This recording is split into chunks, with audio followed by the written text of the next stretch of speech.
So, we got more Tankhead to work on.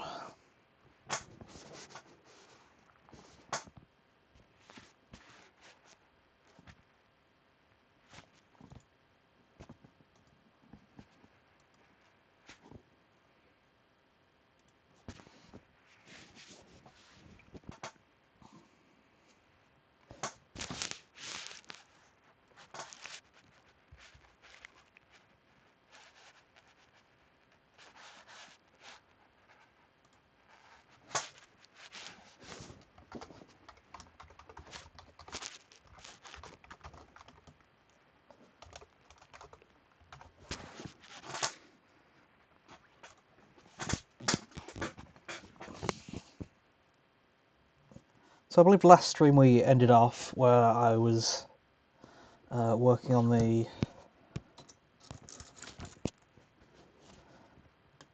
upper armour here. That was still undecided as to what I was going to do, but I did go with the Cataphront tread armour there, and also did some of the inner shoulder armour.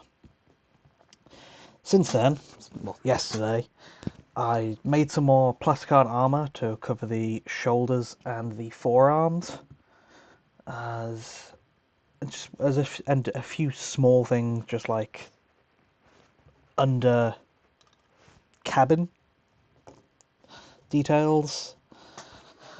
So what I've planned to do today is to do some more detailing with bits, mainly, well, first off looking at detailing the plasticard, just to make it look a bit less like plasticard.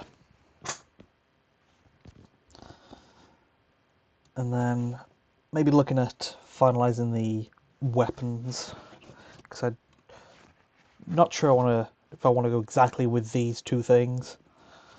And then also maybe trying to do some detailing on the titular Tankhead.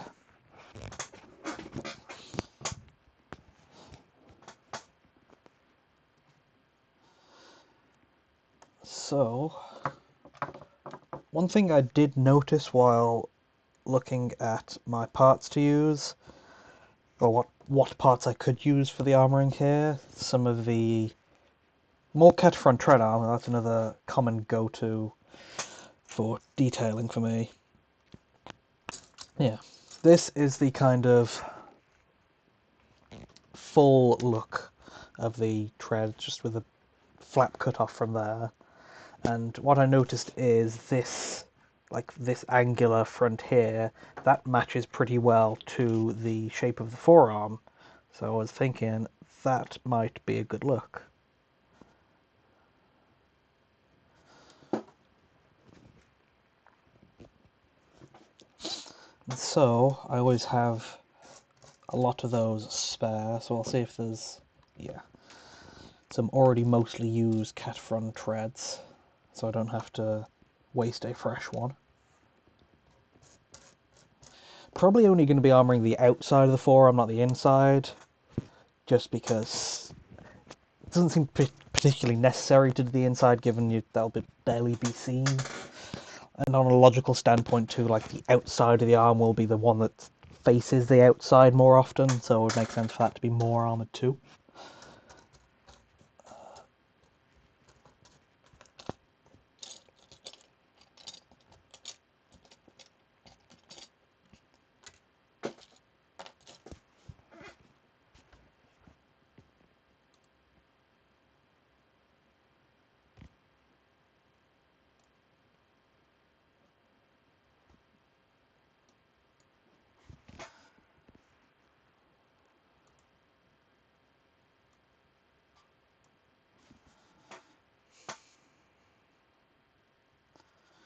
So that's the like front half that I must have removed for something or other, and just need to make sure I've got a mirror version of it for the other arm.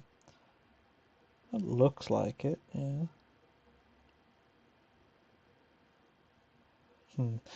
Main issue being this is okay. That's got the,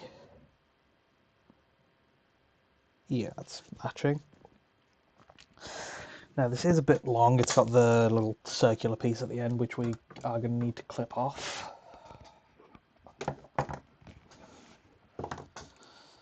Let's start with that so we can lay it flat to see exactly how far down we need to clip off. Oh yeah, I also magnetized the hands just because they do need to be on there, but I will need to take them off a lot for the remaining building and probably painting, so I just magnetize them for the ease of removal.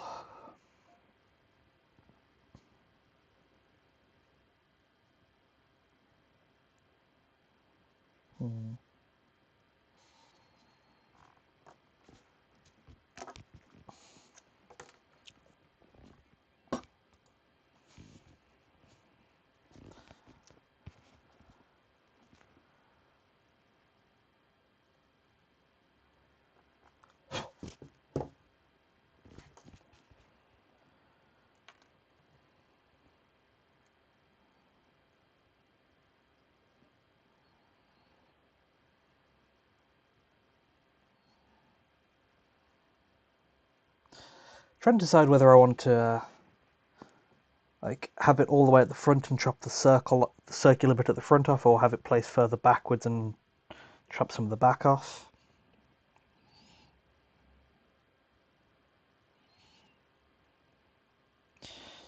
Because something else I was looking at to detail is on one of the inspiration tank heads, mainly for the armor. Yeah, this one you can see a lot of like handles. You can see by like at the front of the wrist, there's like a handle, and by the back of the elbow, a handle looks like a bit like a ladder rung something. That kind of shape. And so what I was looking at is if I could make them out of paper clips. Let's zoom in. Yeah, just bending some paper clips into place, and having the armor on the sides would be a good place to connect it to, but you don't really want it going to nowhere. So we're trying to wonder the correct which way I could put the forearm armor on, which would help fit that. Okay. Yeah, now see, I'm thinking of doing it the other way. Instead of having it face down, I invert it so it that way. Cause then that little gap right there would make for a good place to slot the handle in, if possible.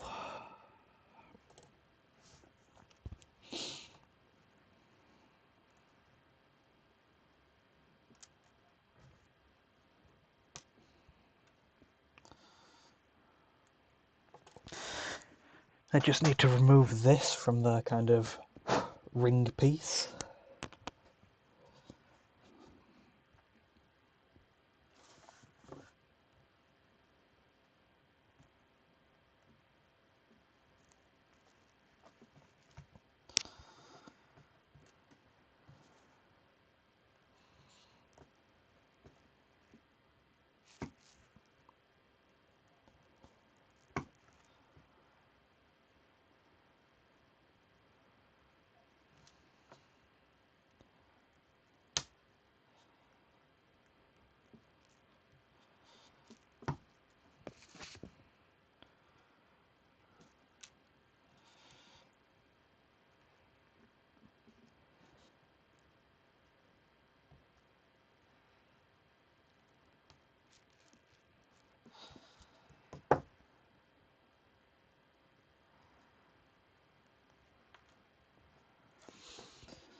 I just need to clean up that cut now.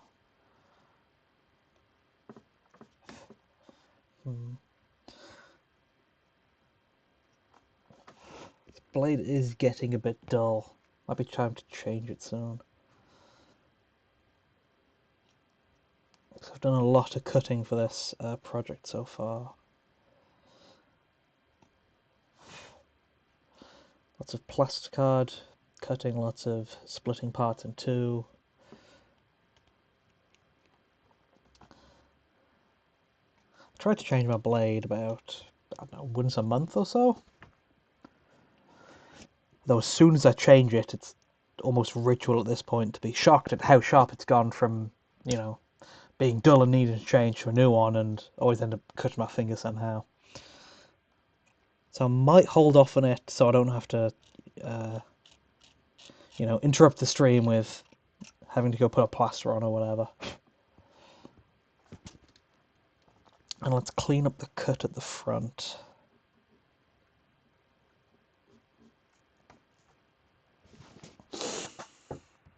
Okay.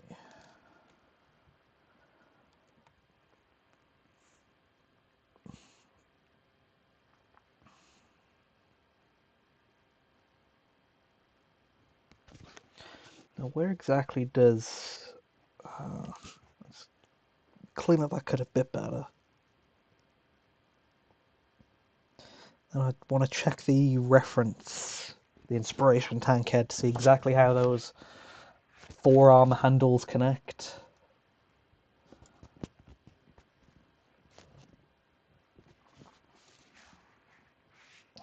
Where is it?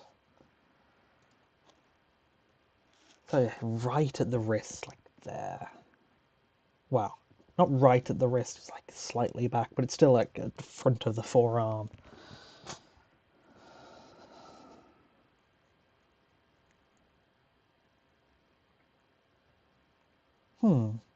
I might cut this like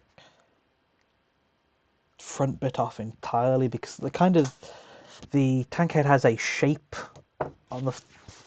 Oh, you can see it on the forearms. It narrows in as it gets to the wrist with a layer out, and I was thinking I could use the tread armor to do that by having it narrow down to a point. Well, not narrow down to a point, but narrow down to a smaller section of armor. So, like so.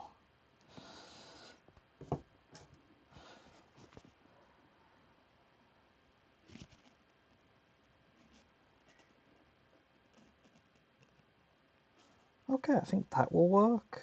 Yeah.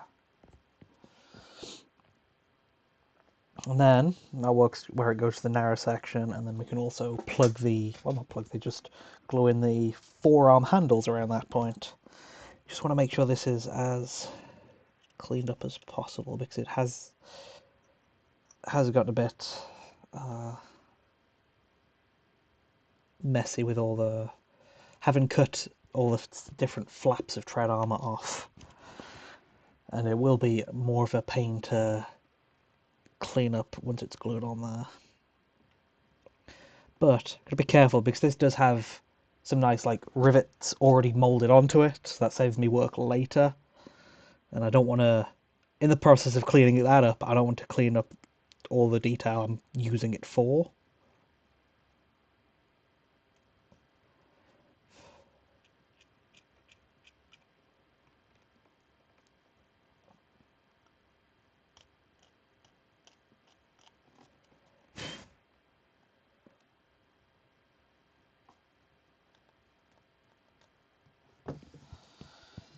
Okay, so yeah, I want to get some good old Tamiya extra thin plastic cement.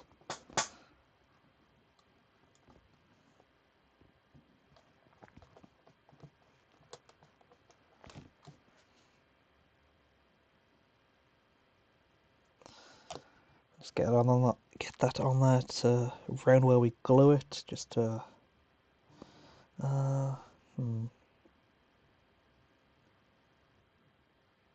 mostly in the middle, leaning slightly more towards the front, just to give us, just so the wrist handle, I guess we'll call it, doesn't have to be placed too far backwards, and then just run along the edges with some plastic cement to secure the connection.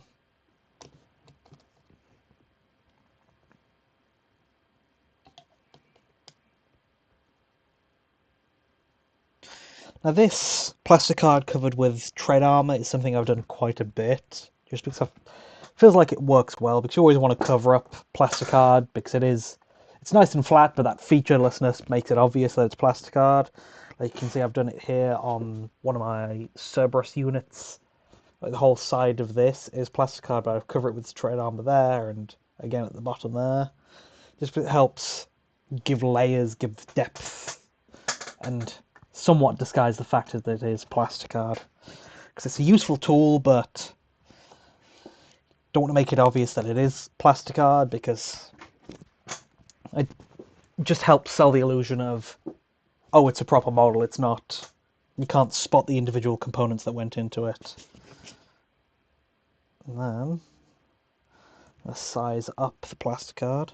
Let's size up the handles. The magnet won't get in the way.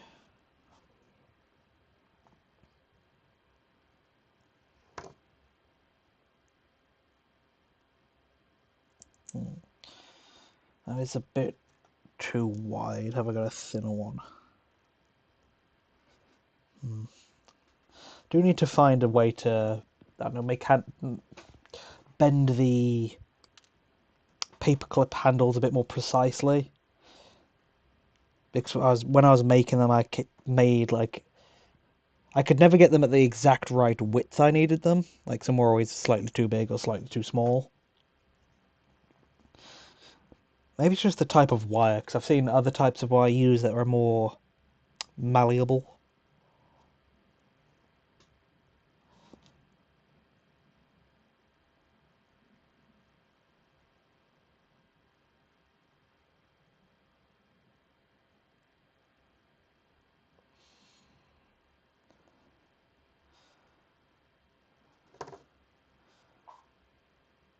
Okay, yeah, I think that looks alright if we can get it focused.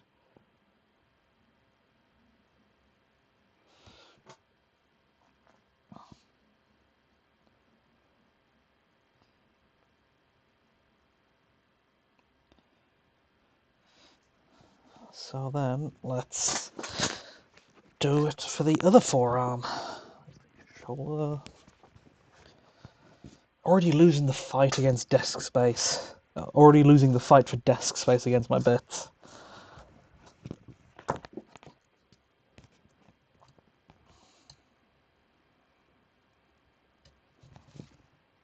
Yeah, while I'm building today, I probably will fully secure the forearms, just because now I've got all the big parts in place. I know how exactly they'll be sitting on the final build. So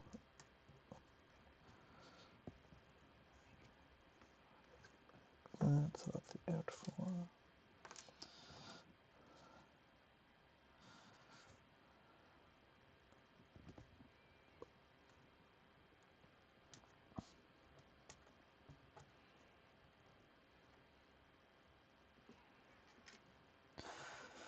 So again, we want to clip the exact front of it off, and I'll see if I can reuse these circular pieces that I'm cutting off the front later, just because it'll be good to help disguise the plasticard. Like I did the same for my BT build. I think I used those circular things on the, like, I don't know, ankle armor, calf armor, armor on top of the lower legs, just because it's a circular shape also helps disguise the flat, just the flat armor of the plasticard.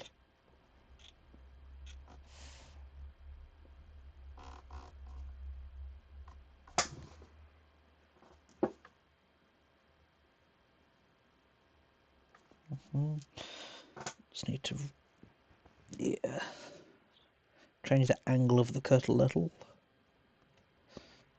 Okay.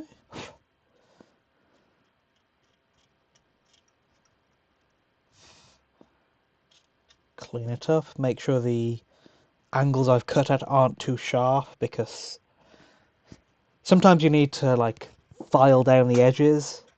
Just because when you cut plastic, sometimes it can leave a very sharp edge, which I don't know how exactly it happens, but I don't know if it gets warped and it just becomes very noticeable, and it's another sign that, oh, this is just cut plastic.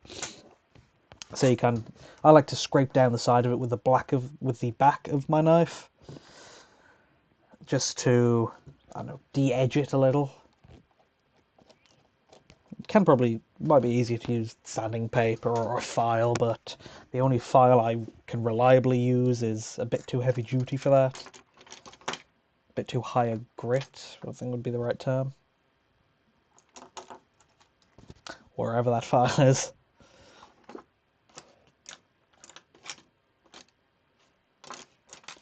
Yeah.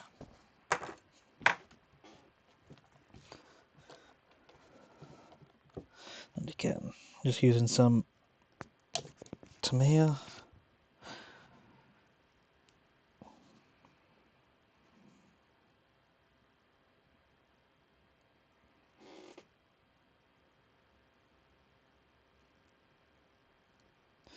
Just want to make sure it's in in relatively the same position. Because I talked about it last time, but nothing. It's hard to make things perfectly symmetrical.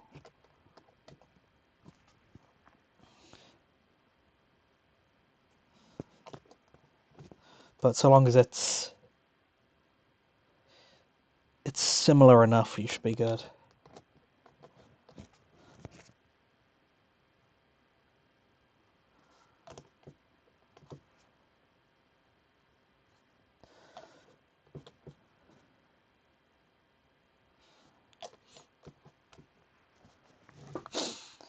Okay, let's try to find if I've got any correctly sized handles for that, or if I need to make some more.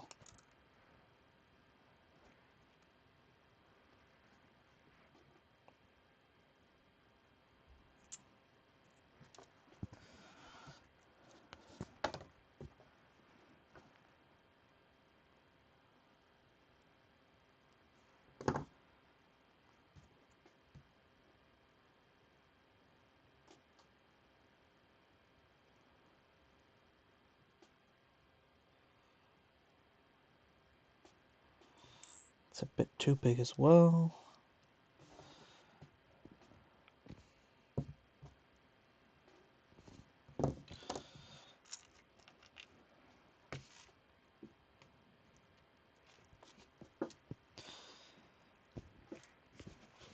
More of the scale where it's too finicky to place by hand.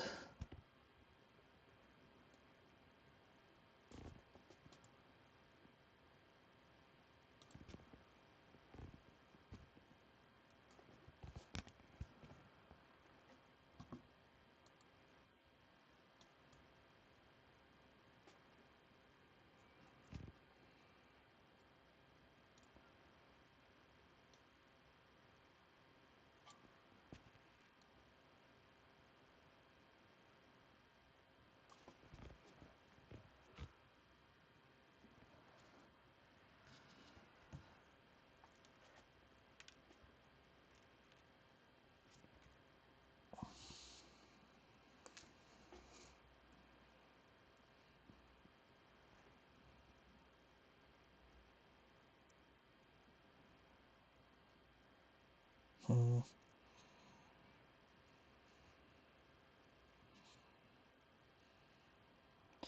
Let's see. That is way too small. So I need something bigger than that one, but smaller than that one.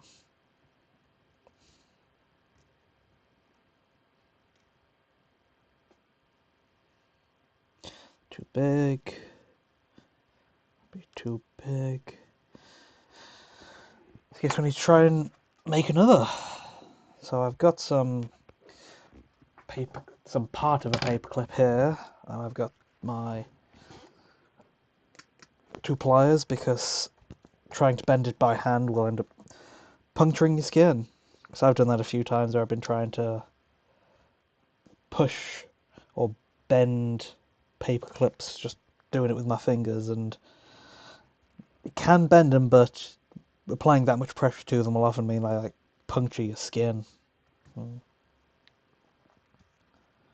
want to use these heavy duty pliers, the red handle ones. I want to use those to the actual bending.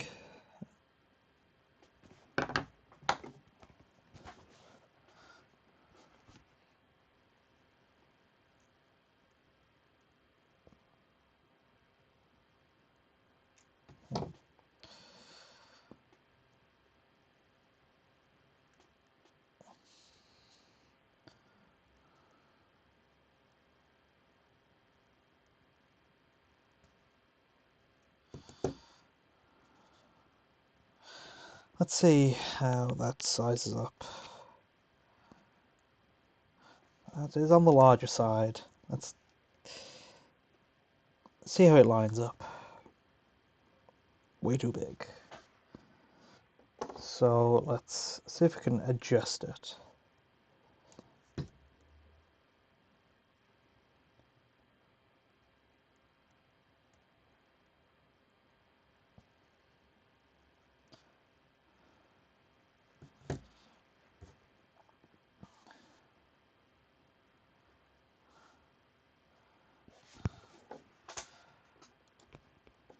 Let's see.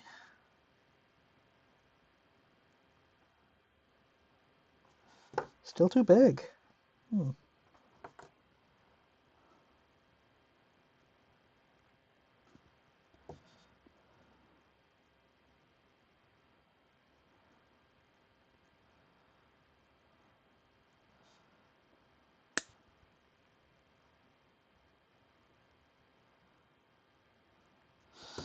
See how that fits.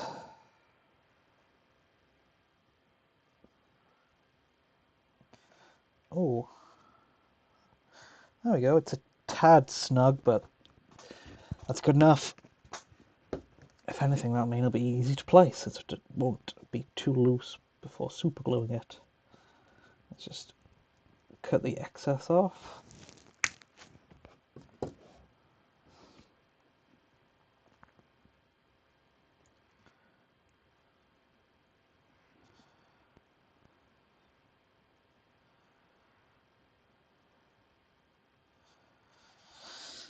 Okay, I'd say that looks good.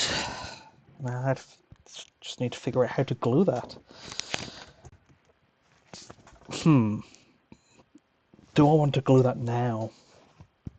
Because if you, I was thinking about how to, as part of the green stuff wire step, seeing if I could like feed some wires around down the forearm, and this might get in the way. So, do I save these for late? Do I wait to glue these after the green stuff wire step? I might, but I need to figure out how exactly to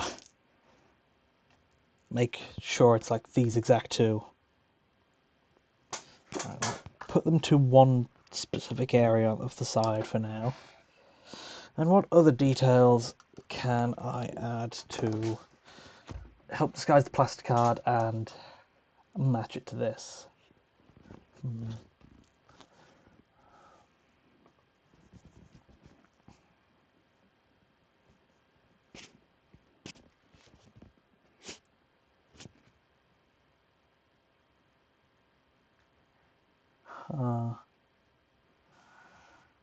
I don't know, because I'm also planning on doing like a stripe around the forearm, which will help break up some of the flatness with a bright different color. This space here, this space here behind the arm, I'll see if I can fit some decals in there.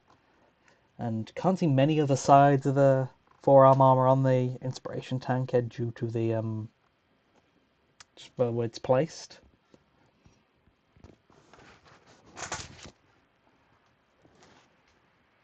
So I'll look elsewhere for now. I return to that. Like I said, going to return to that area for the green stuff section, and I'll also see, just see if anything comes to mind while I'm messing around with other bits.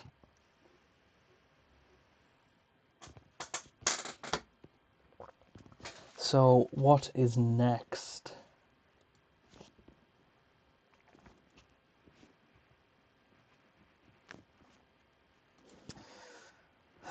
Can we move on to the riveting now?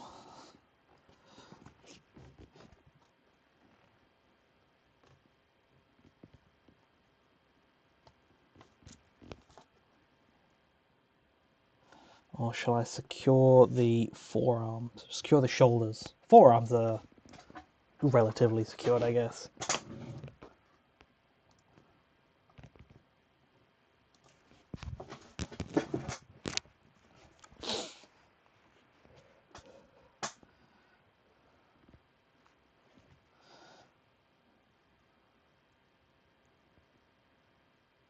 Oh, wrong side. Let's see, just need to figure out the exact right angle to put these arms in at so I know where to glue them.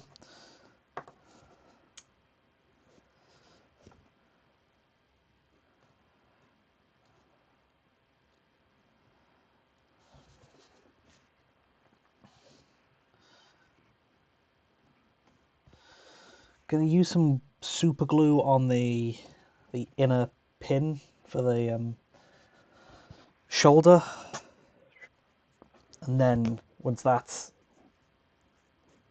got some level of, damn, did I accidentally super glue my glue? No, it's all good. But yeah, once the pin is secure, then I can go around the edges with plastic glue for a more secure connection.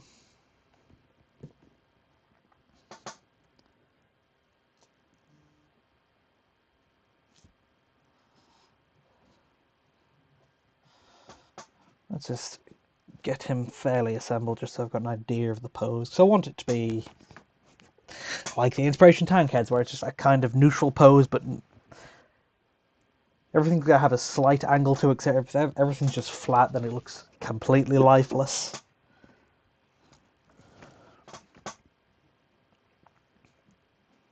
Okay. And while that's drying, I can do the other side as well.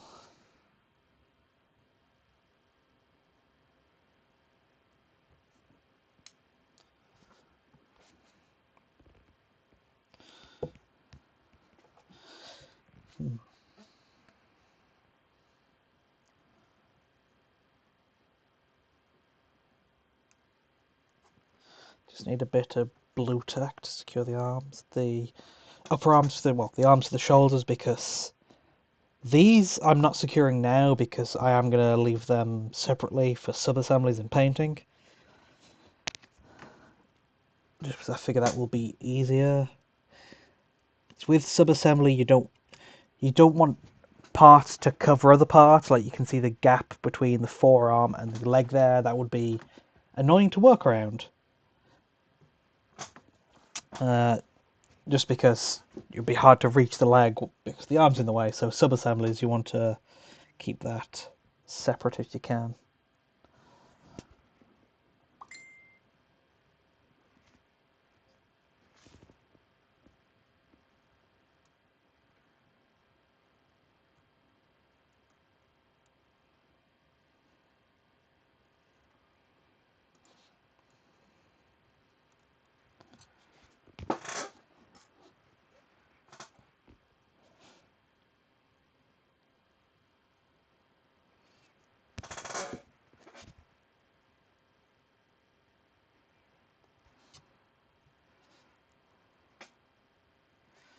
And again, arms at the side, but not flat at the side. Want a bit of bend to them, so there's, I don't know, seems like there's something holding it together. Okay, that looks good. Then we can put in a little plastic glue around there. Just dab a few spots. Because the plastic glue will kind of be a more secure connection than the super glue. Because the super glue, it holds stuff together, but when you can put some force on it and it will come apart. I sometimes use super glue for temporarily keeping stuff in place with pinning, just because I know I can break it later, but with a proper application of plastic glue, it like melts it together, so that's a way more secure connection.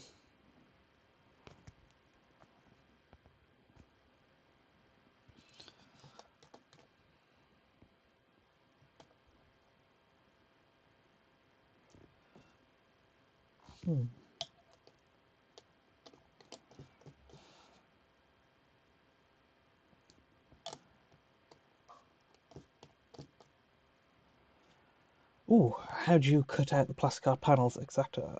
I use Exacto knives. I can show you now. Because I know you're asking about a tutorial for it. but I start off. Let me assemble this back together just to try and. Okay, so I can put it to the side. I have an A4 sheet of plasticard, and you can see I take chunks off the side as I need to. So for example, when I was finding the shoulder piece, I figured, okay, I need to make some arm for the shoulder. I measured it. I believe I ended up going with I need a 2x2. I over measure, get a measurement, round up, and get a square of it, just because that's an easier shape to cut out of the side, or easier shape to cut out of the sheet. So then I know my measurements of the rounded up size I need to cut. So then I measure, okay, 2 in that side, and then 2 in that side, and then from where I measure it, I measure in. So then I've got like a square of where I need to cut out. Then I use my X-Acto knife, put a ruler on to try and keep a clean cut, because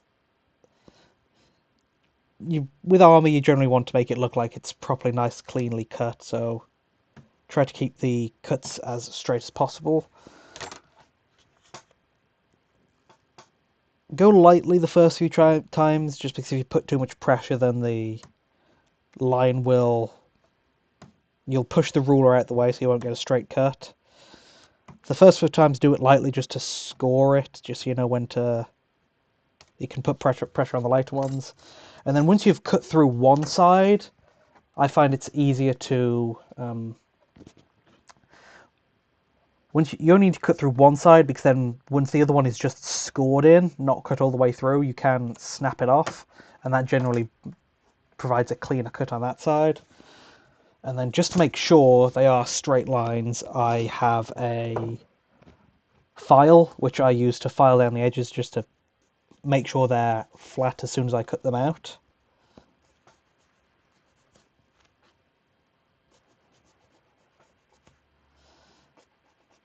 And then just clean up any edges with the back of the knife, just like scraping the edges just to make sure it's not too sharp.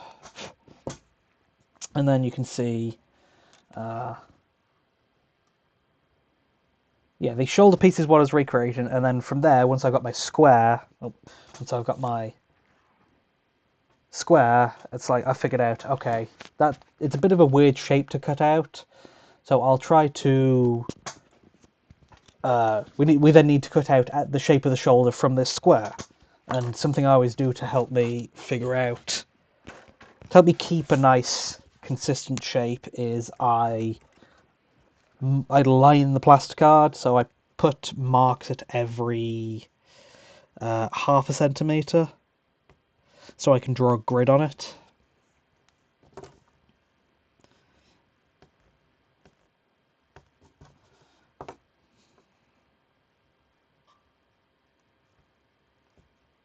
Just with a mechanical pencil. It'll help if I show what I'm talking about.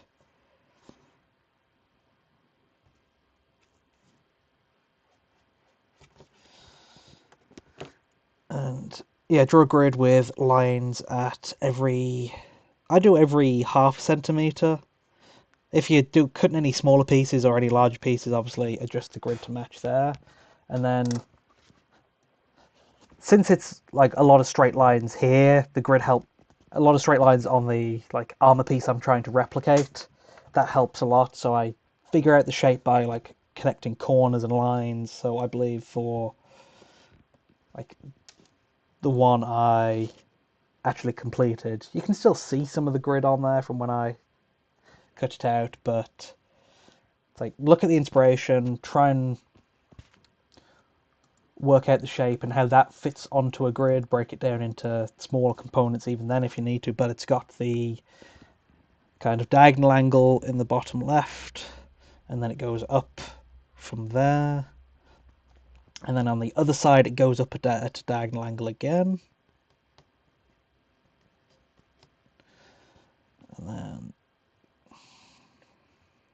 can see on the inside the angle changes to flatten out slightly, then it goes down.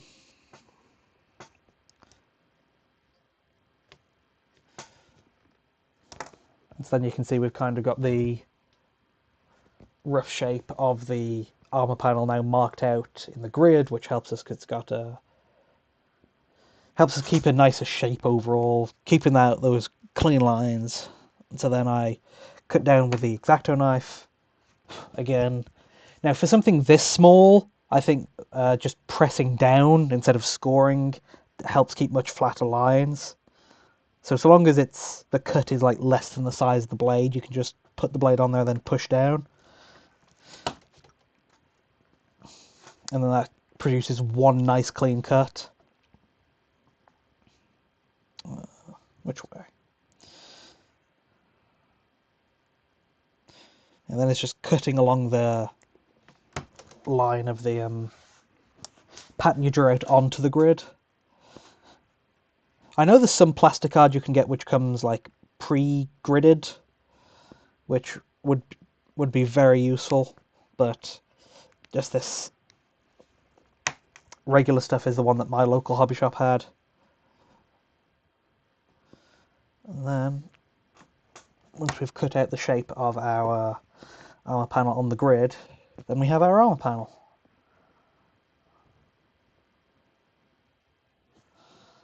And yeah, again, similar to what I did before, I just clean up the edges with the back of the knife, just scrape it along the edge of the plastic card just to make sure it's not too sharp after you've just made the cut. And that's generally the how I've done it for all my shapes. Yeah, for most of my posts I've made about in my progress there on Twitter, I'll bring it up just to give an example, but I try to take pictures of like the shape before and after, just so you can see what shapes I made it out of. Yeah, like there you can see what the leg looks like glued together on the armor, and then you can see those are the flat panels I made it out of. And sometimes when you're gluing it at angles, you might need to put, if you're just gluing it at the edges, it might not be that strong of a connection.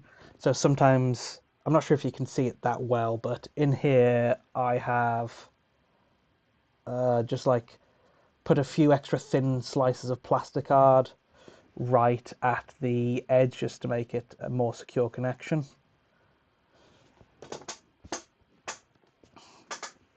And then you just place that wherever you need to, and that's how I've got my armor. Now it doesn't, since it's still flat plastic card, you still need to detail it. Like I'm going to drill little holes and put tiny ball bearings in to make it look like the river was the armor was riveted on, just to match it more aesthetically. But I've got an example of some previous plastic card armor I made with my Titanfall armature here. I went through a very similar process with these legs specifically, where they are similar shapes, except these are fully detailed, where I used extra bits to kind of glue on top of it to distract, to make it not so obvious they're plastic card. And you can see I've done a similar thing where I glued stuff on the inside joints to make it a bit sturdier, but that's what it looks like when it's fully painted and detailed with other bits. Yeah, hopefully that covers how to make plastic card armor.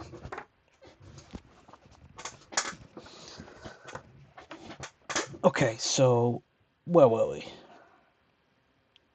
Okay, yeah, we just glued the shoulders into place.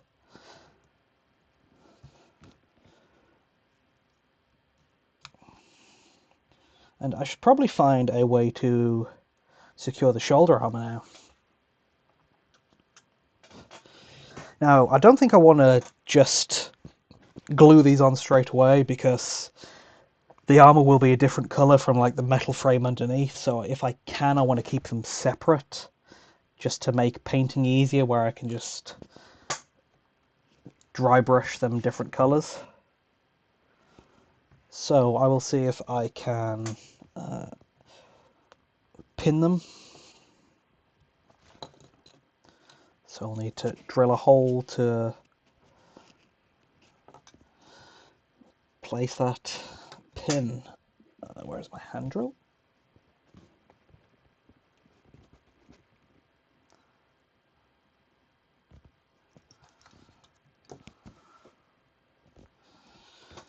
So right at the circle of the shoulder joint looks like a perfect place to put that pin drill. Don't have to worry about it being dead on because this will be covered by the armor at least.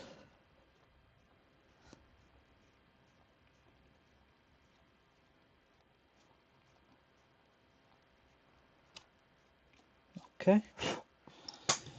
There's one, and how exactly do I want the shoulder plates to sit?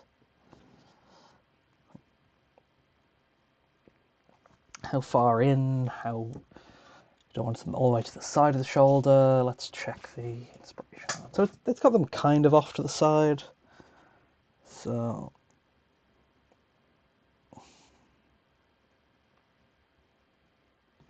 where would the center point of that be?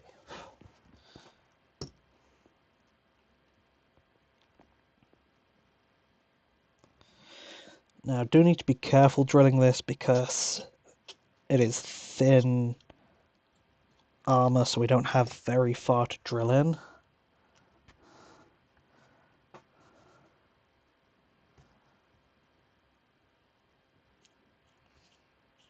So I will, while drilling very lightly, I'll keep an eye on the other side, and the moment I see any sign of the drill coming through, like the plastic bending,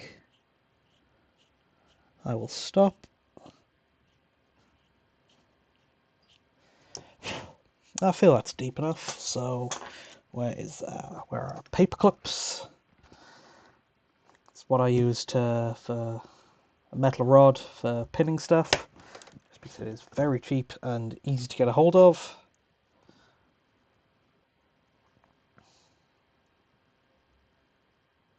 Okay, that looks good. So I'll dab a glue on the end of the pin.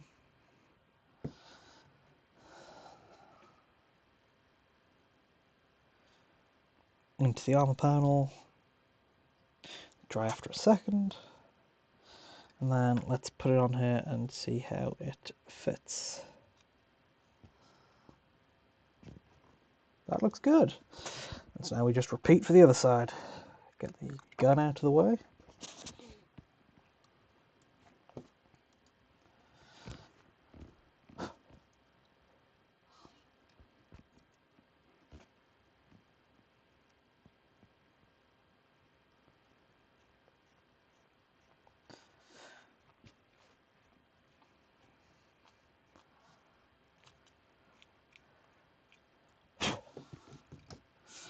Again, just find the midpoint of the other panel.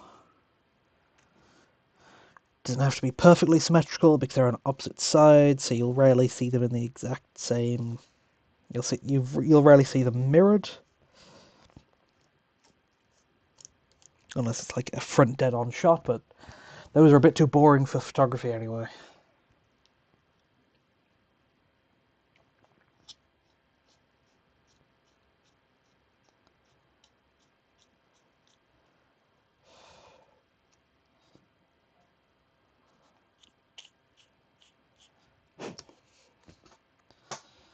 And where is the other part of the paper clip we clipped off earlier?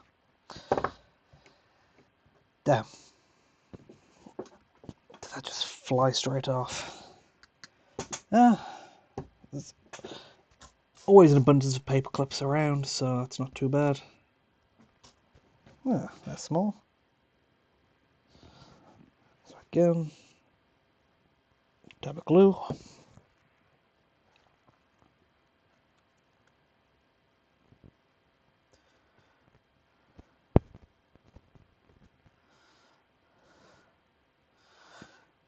Put it in and see how it fits.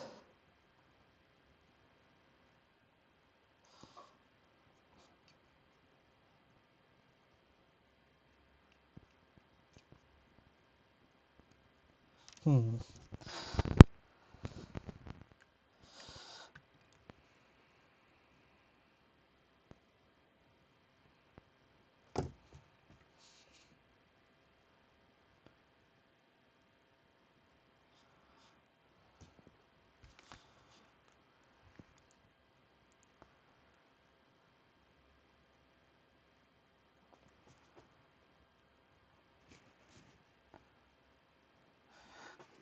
That metal rod is a bit longer than we need, so just cutting it short. Hopefully that will slot in a bit nicer.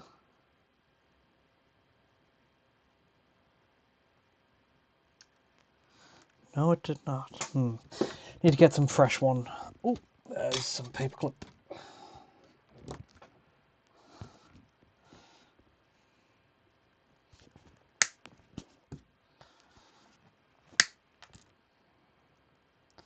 About half of this length should do.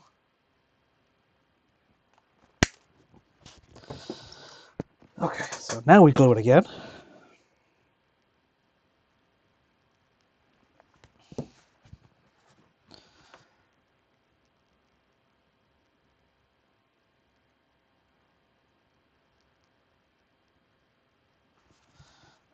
Hopefully that will fit in.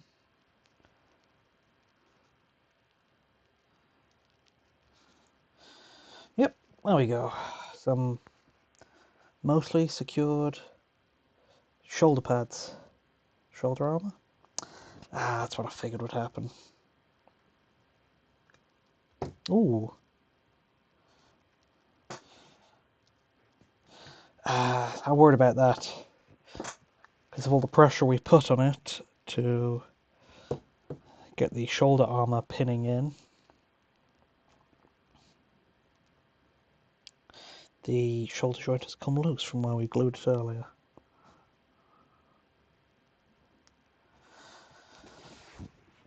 So let's re-glue that.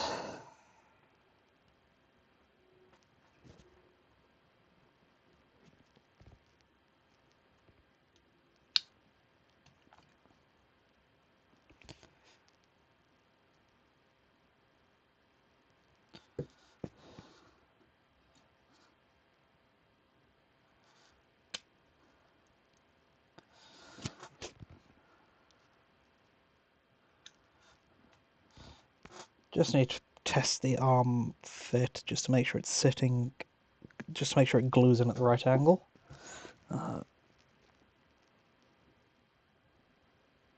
Forearm, a bit more forward. That looks good. Super glue should be holding in place there. Okay, so that's good. And then use a bit more plastic glue to hopefully glue some of the other points in. Although I might break out the heavier plastic glue just because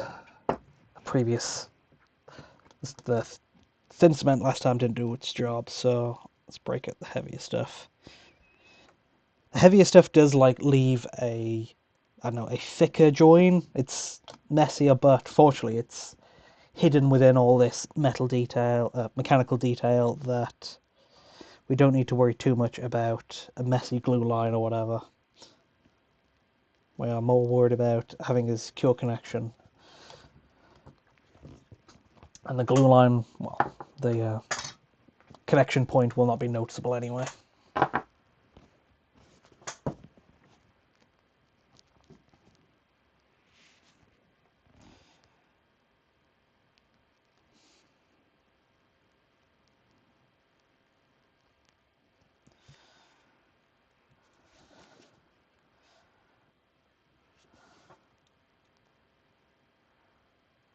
I'm being careful around it this time, just to try and get the pinned shoulder armor in.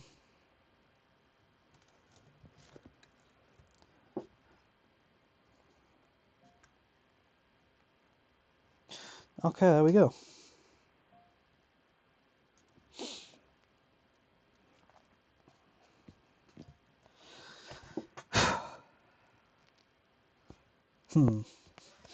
Now, I think we can look at the turret detail next.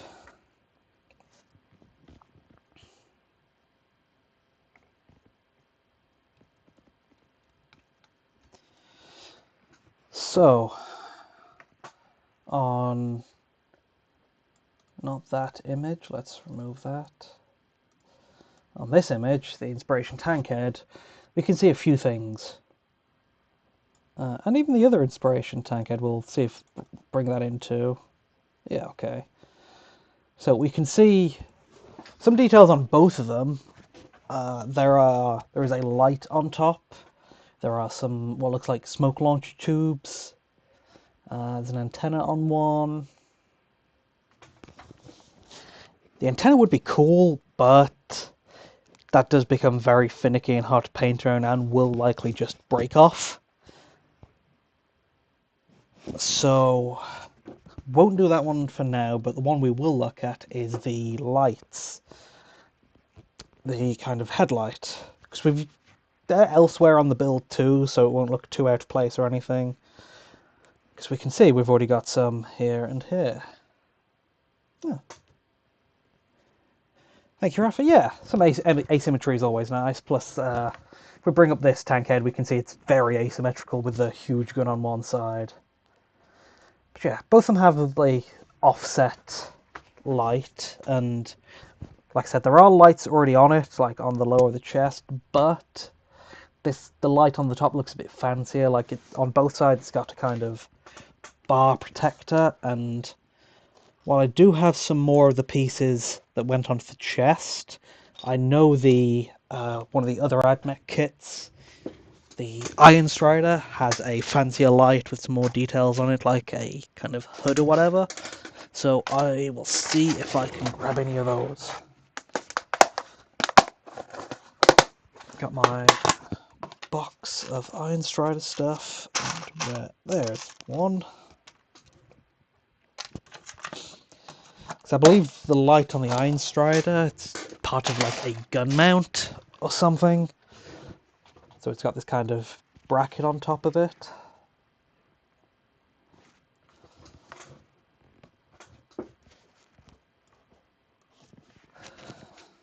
So we'll need to take that off and also clean it up a bit just to make sure it can fit on the bottom. Like need to flatten the bottom of it so it's got a good connection point to be glued.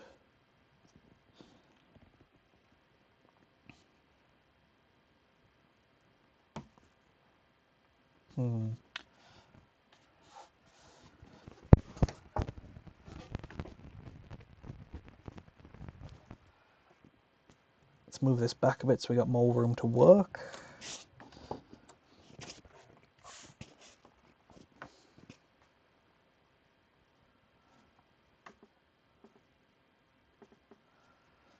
Just need to remove where that weapon mount sat on it.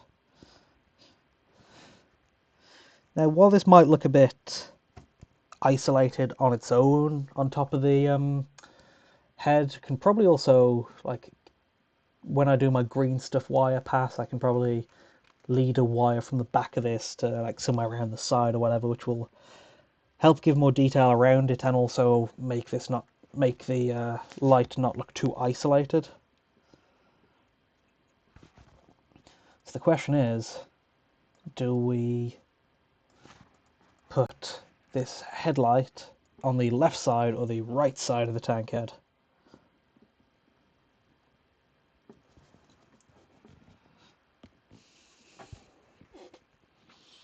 Because I figure one of the other details on these is the smoke launcher, and I think I've got a part from some spare Astra Militarum bits, some spare tank parts. So this goes on one side, the light goes on one side, the smoke launchers will go on the other, and that will help keep it asymmetrical but still have the design somewhat balanced.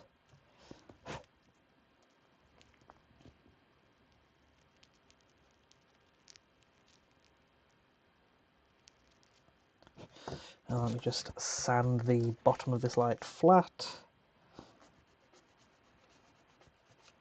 So we've got a decent point to glue it.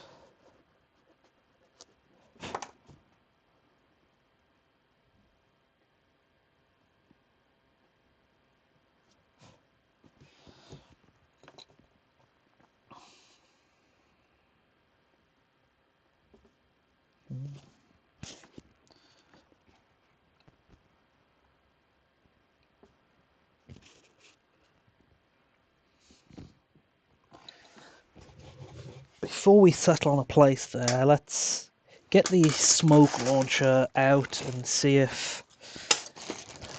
well, let's get a smoke launcher out and see how that would look, just in case that will limit the placement of the other.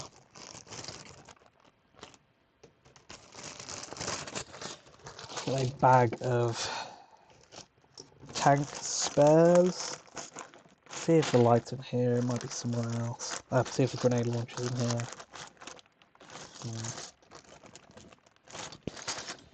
No, I think this was only like big armor panel bits. Where's the other selection that was smaller tank bits?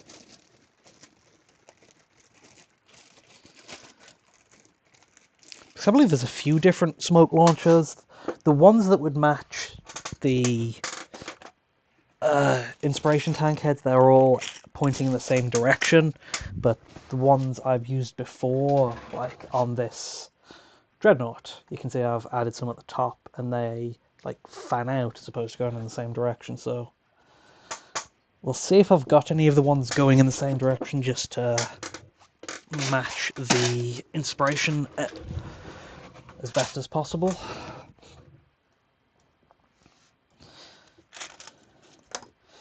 Now, this is another bag of random bits, but I think there was... yeah, there's a smoke launcher, but they're the ones that are pointing in the same direction.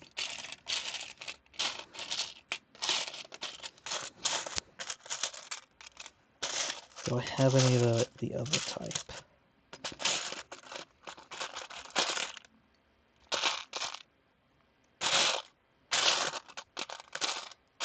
Quick look here, because if not, I will try and check the tank parts specifically. Nah. Alright, where was the bag of tank bits?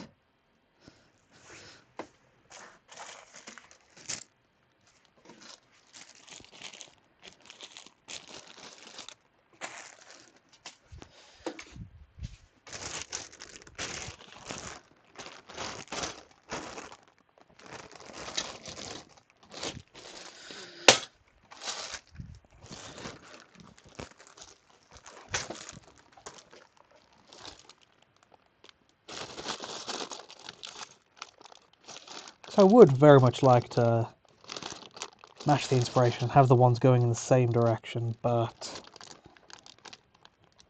I'm not sure I have those parts now. Ugh.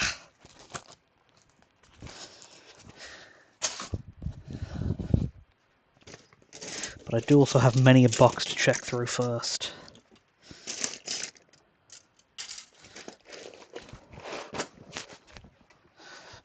Some other miscellaneous vehicle parts.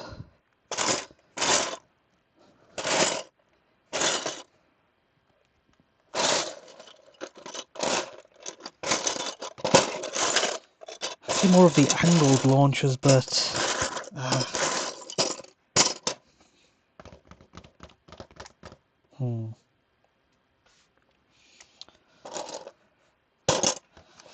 think I have some of the same direction launchers in a unbuilt kit, and I'm not sure it's worth breaking open a kit that's completely together just for such a small part.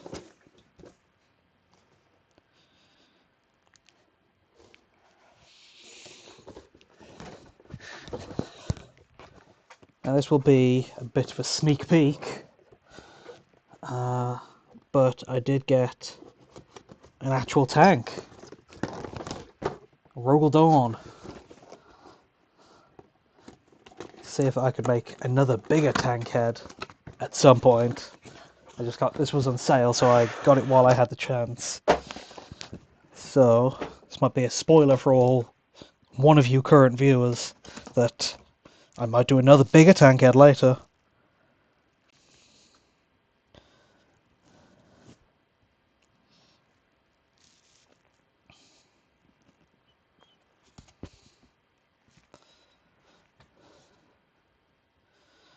There's one, two.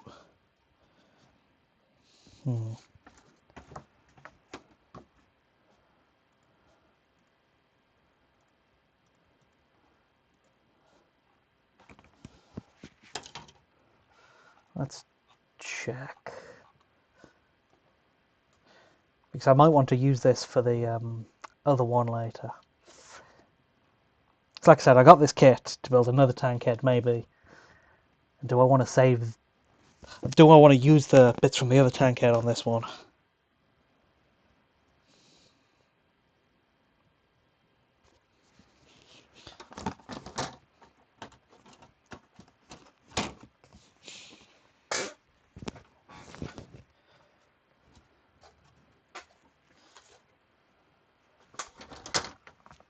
How would these sit on the tank?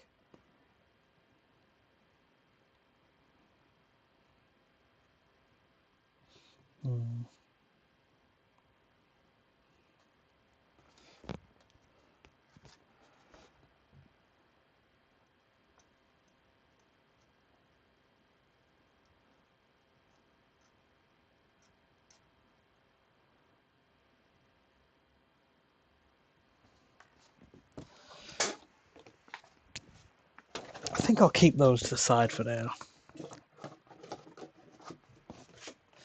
But the grenade piece I do currently have isn't the cleanest put together. I'll see if I can like assemble another one out of hopefully some nicer bits, but there's another fan one. But I believe it is an old piece. I think it might be from like the old Rhino. So I don't know if it's just bad plastic quality. That's a piece I need for later. Okay, there's another grenade piece.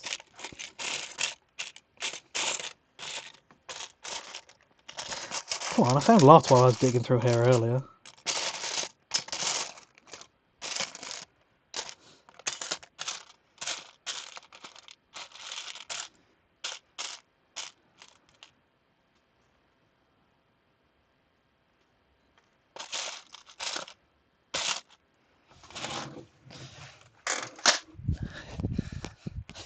This is a significantly sized step of most of my builds of, oh, I swear I have the perfect piece for this, it's just in one of my dozen bits boxes.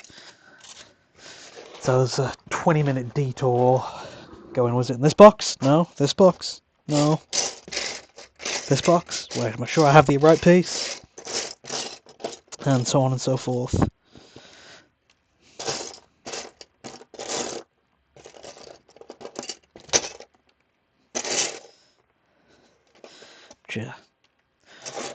I want to get a few versions of these out just so I can pick the best looking one. Because like I said, they are old, and I don't know if there was some... Might have just been lower quality parts back then, but these haven't glued together that nicely, the ones I've assembled before. So I did the same when I was showing my where I used them on the previous Terminator, where I assembled a few, then I picked the best looking ones to go on the model. That means now I've just got the worst looking ones to currently pick from. Let's go through that process again and assemble a few more, then pick the best looking one.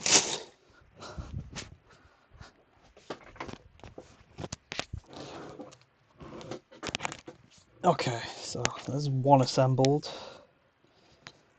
There's two assembled ones, and we've got front, back, back, front, back. We'll just see which pair fits together the nicest.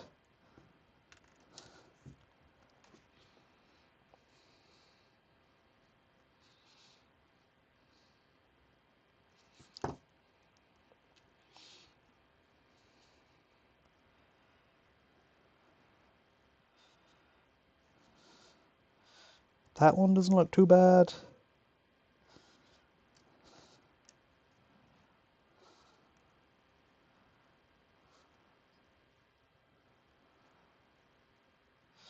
Ooh, that is some tough plastic to slice through. It is probably 30 or so years old.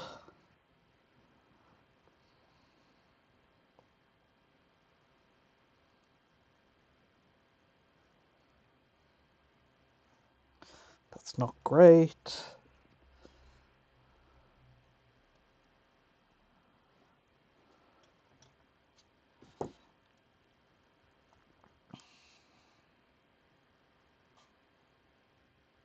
That's kind of too narrow.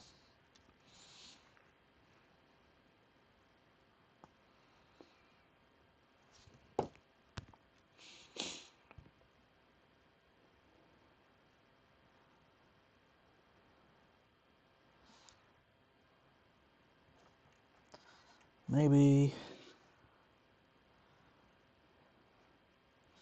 Maybe.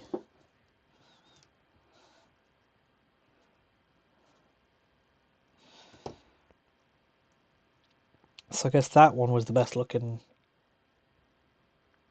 combo of them previously. See how any other combinations hold up.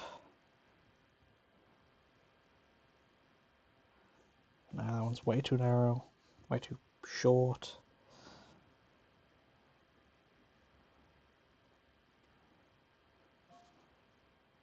That one fits kind of well.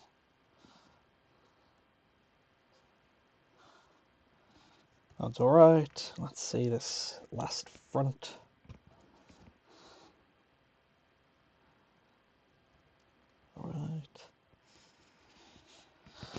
Alright, so let's glue these 3 pairs together and hopefully we'll have at least one good one to choose from.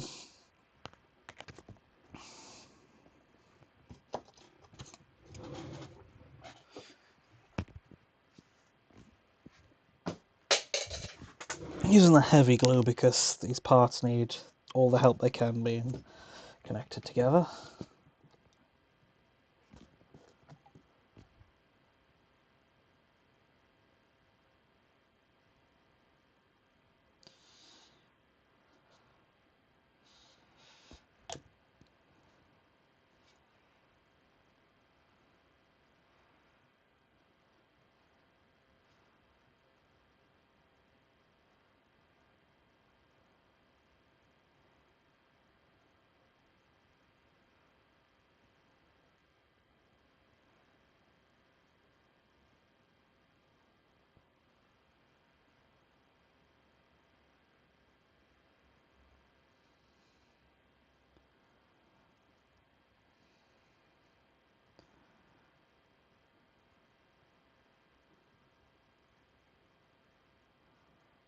Let's put a bit more of a thin one down the tubes. Just to make sure the edges are all as sealed up as possible.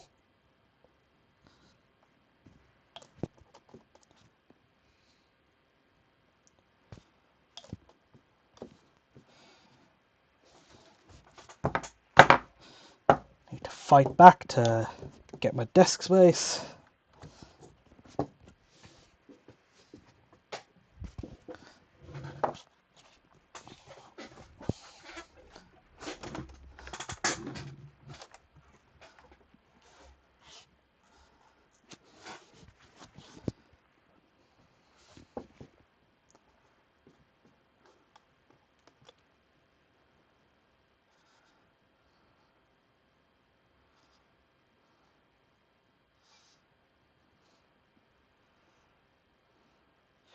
Looks like this one might actually be a bit bent out of place to begin with.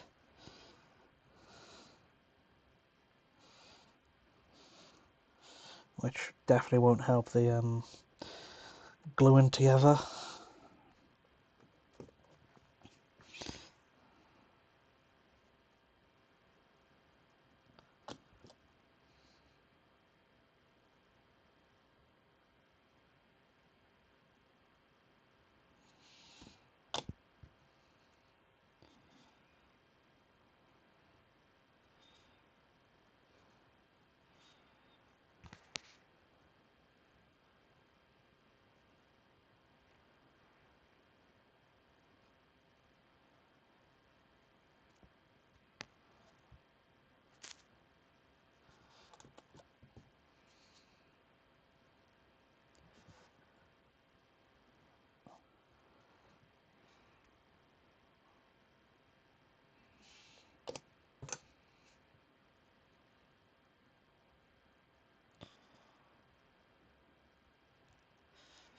Just hold it together while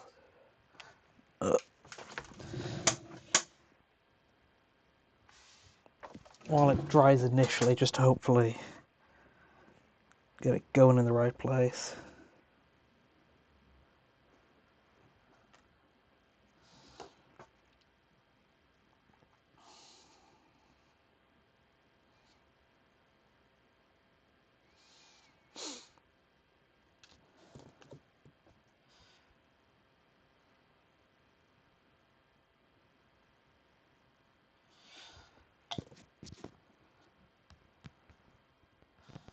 Always awkward with these older parts, but I'm limited for choices with this type of detail I need.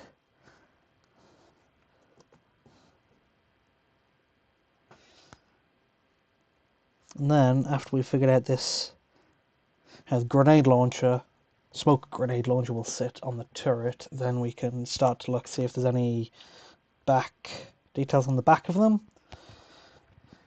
Because, let's pull up the inspiration again. Because this one, you can see there's like some bags being held on the back of it, and this one again, there's like bags being held on the back of the turret. Now, I'm not sure how exactly I'd go about doing that. So I know that I think a few like Lehman Russ or another Militarum pieces have that, but I don't have any of those to hand.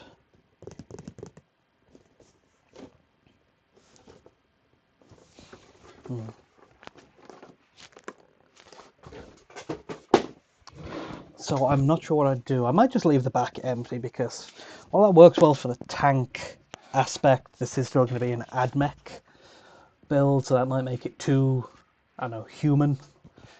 We still want the element of scary machine cult, no human comfort here.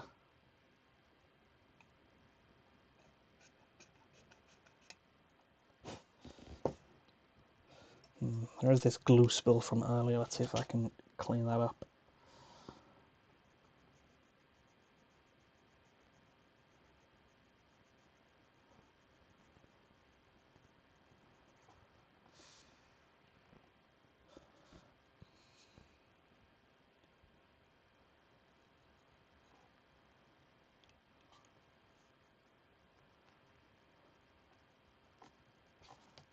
Now, what do you think about this? The gun on the turret.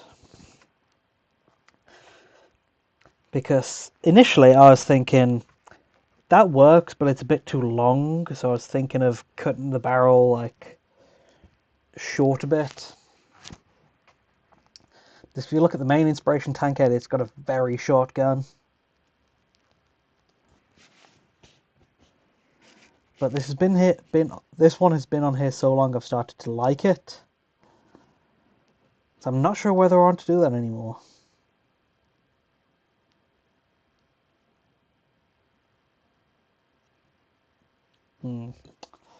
Let's see.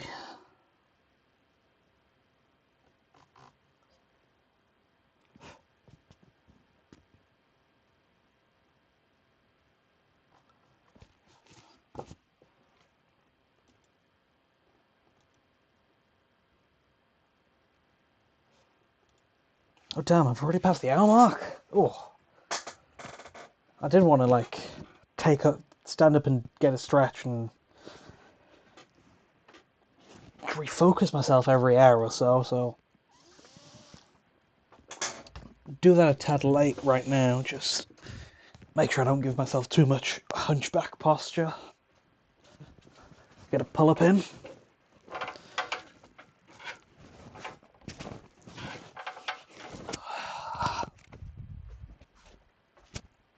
Stretch my back. Touch my toes. Okay. That's enough for a break. We're rejuvenated.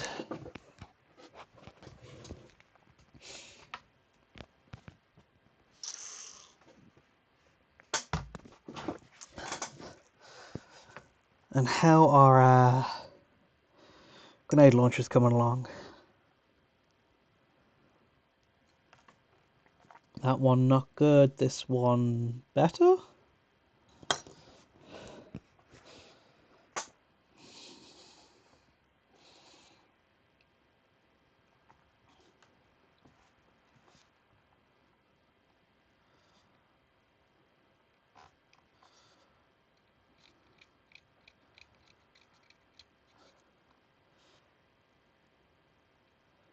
I think I've decided I want to have the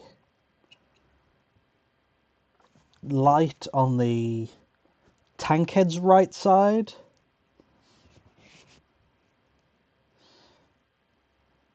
I'll have the smoke. I don't know, I think they both look better on the right side, but we can't have both of them on the same side.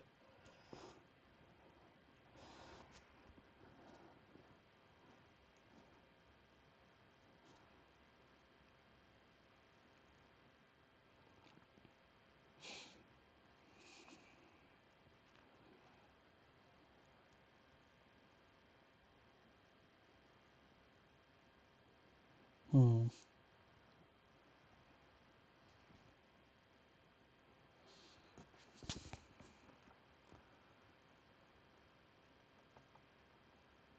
Let's clean up the edge here. Oof, my background song is out. What shall I put on next? I had some good old Mechanicus OST. Children of the Ominous Ire. Going for 1 hour. But I'll see what else pops up. Full Mechanicus soundtrack? Yeah, why not?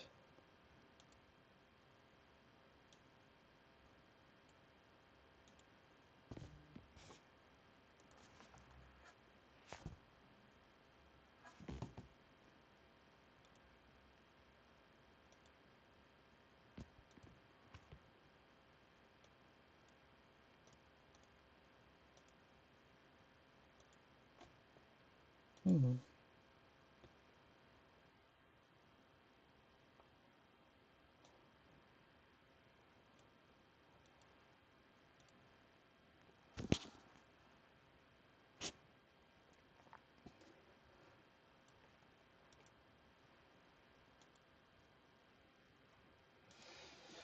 Okay, so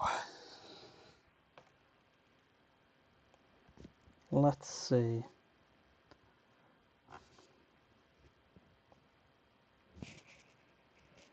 If we want them on, we want them pointing forward.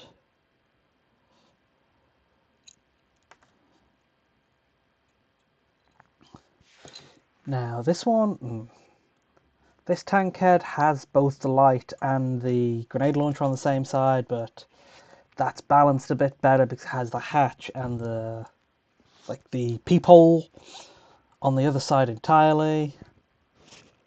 But where is the other Tankhead? I swear it's in it. There it is. But this one, it has the more balance. It has the better balance because the hatch is on the left side, but the right is on the light. The light is on the right side, so they've both got the balance where they've got different things on different sides, but that's still not everything's on one side. So I just need to figure out how I want this myself.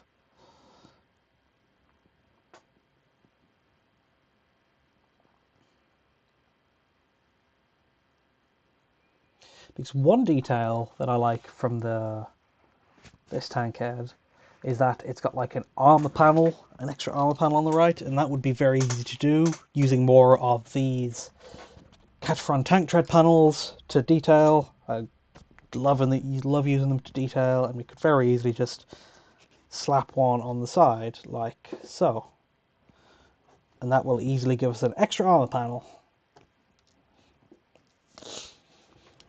So I'll do that on the side that that doesn't have the grenade launcher, because the grenade launcher is definitely sitting on the side. Would be, I think weight, the design weight balance, however you want to call it, would work better if the grenade launcher was at the back. So that might help me come to some conclusion.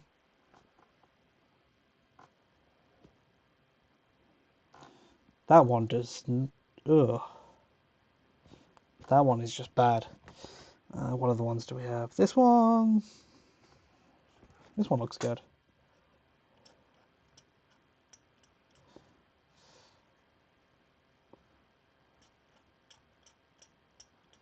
Let's just clean up where the glue lines were a tad. The one in the middle doesn't look great, but honestly, that's probably the best we can get with these old pieces. Let's put one more level of glue on it, just to try and seal it up as best as possible, but I think that's the best we can hope for. That one's dodgy. That one's very dodgy.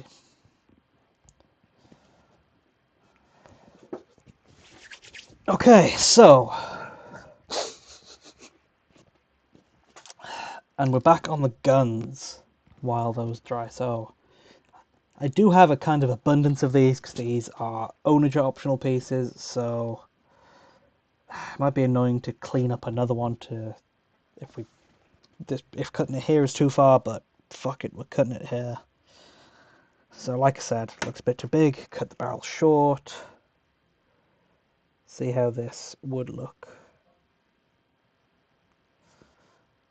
And need to pin a hole.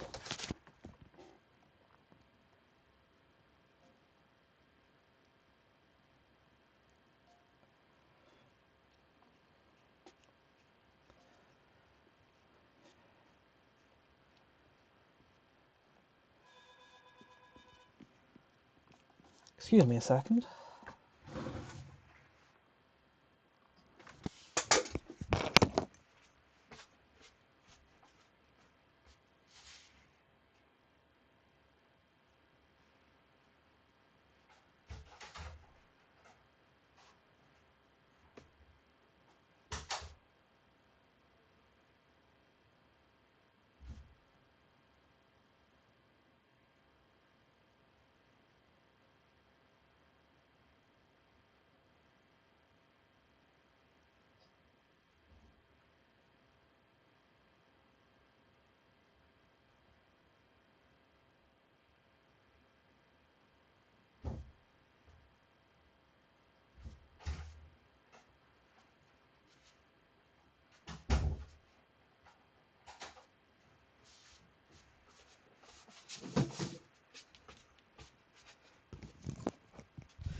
Okay, I'm back for all 0 of my current viewers.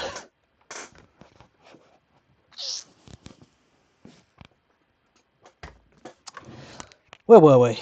Where did that gun barrel go? Here it is. We were drilling a hole in it so we could place it on the turret to see how it looked. See, i5 not like stubbed it too far.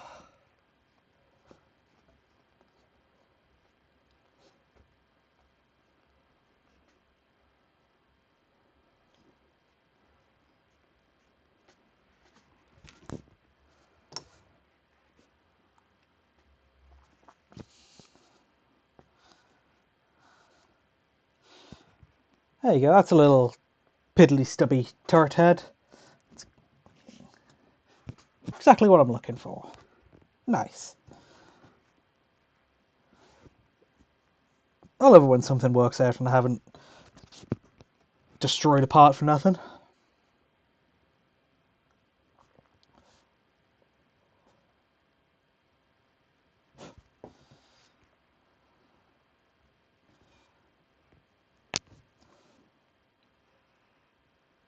Now, I was thinking about stream layout because it's currently a tad boring. Some stuff on there which is nice, like the 360 of the latest step and then the kind of equation, but I was thinking I have, you see, like proper streamers with nice cutout sections and panels and stuff, and I was thinking it would be cool if I could like physically make a panel to take a picture of and then use that, just because it will incorporate the modeling I do. And I thought, oh, that kind of shape, I think I've done something like that before with my terrain piece, my hanger. I'll see if I can bring a picture of it up now just to show you what I mean. But I was thinking if I could take a picture of my like AdMech Mecha Terrain hanger from above, and then I could like stretch that out to fill the screen and use that as a kind of background and a kind of layout because it has a raised area in the corner.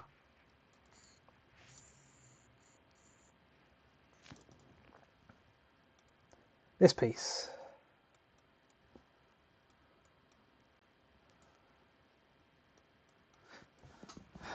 So I was thinking, take a picture of that from above. It's already got the nice section in the corner. It's got some panels. It'll be some nice background detail. It's already nice and grey, so it wouldn't take up. It wouldn't be too visually distracting. So that could, and that's already comes broken down into little squares. So that'd be a nice, I know, way to divide up and give me a stream layout. So, if at some point in the future you see a layout, that's maybe where I got it from. Okay, where were we? Got the new shortened turret.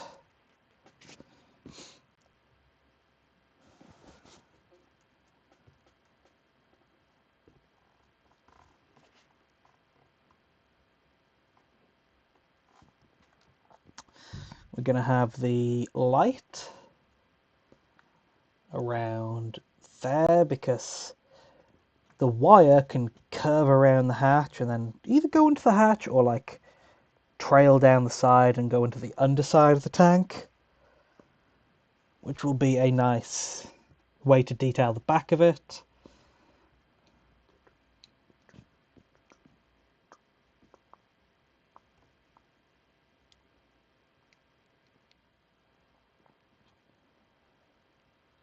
So just need to find out exactly how the light would fit, the spotlight, because there is not a huge amount of room to work on with the hatch right there. So how does it... Let's bring out the tank heads again. That one, it's worked. There's got some armor covering and it's worked right in thing. And then this one, it's got a kind of wire around. But we already have that casing with, I don't know, the kind of lip hood it's got. Those kind of parts too small to see here, but I don't think I can find a solution for how to fit it in to the hood, how to fit it into the tank head from the inspirations, so we'll just have to go what I was thinking with and figure it out.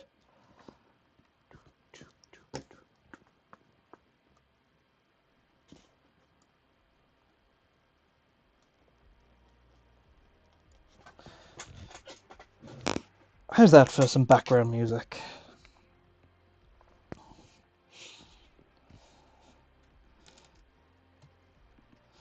Okay, so we've got a hole pinned on the light.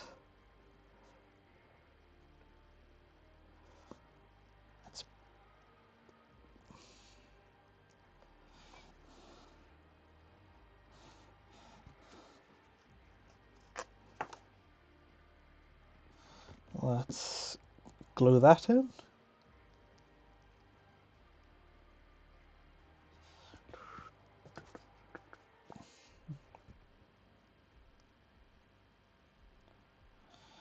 And then let's see where exactly that can fit. It's like right on the very edge at the front might be the only possible place. But I want to be sure of it before I drill a hole into it. So I don't want the pin going out too far from the light. Just so if it's too far, then we can't line it up well enough. And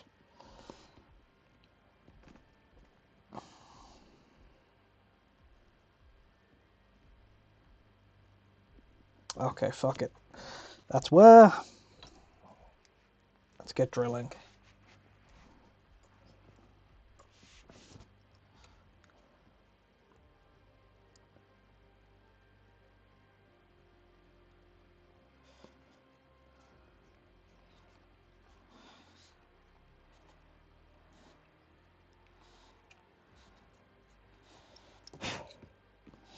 Oh, always nerve-wracking drilling into a big piece like that. But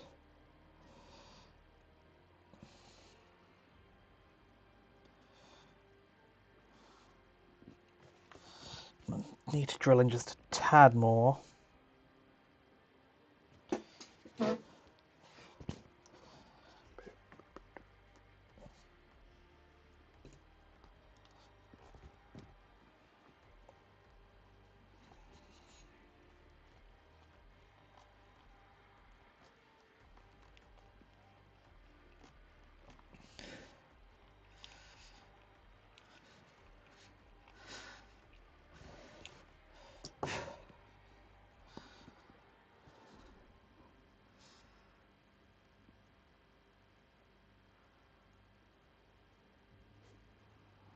Okay, there we go.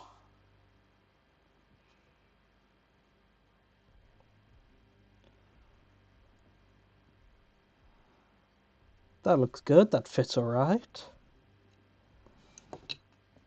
Just like I said, I want to wire this up later, just so that's another level of detail and believability. So I will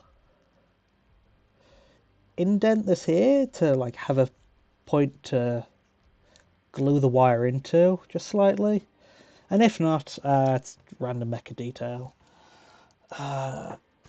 Let's swap to a slightly larger drill bit, just because the wire probably isn't going to be quite that thin, because it'll be too awkward to drill that hole later. And like I said, if not, that's the part that's barely seen and it's believable mecha detail, since it's that drill head is way too flat. Can't go from that. Can't work up to that easily. So is this drill bit smaller or at least pointed? It is both.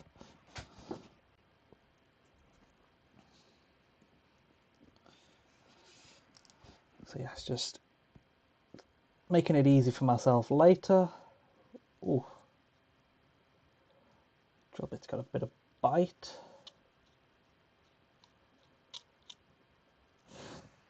Okay, yeah, there we go. Just see if I can clean the edges out up a little.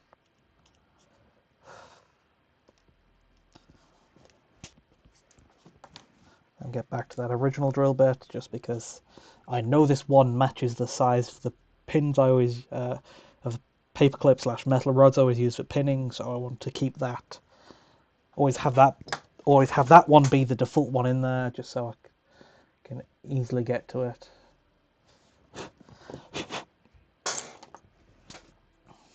Dust off any plastic shavings.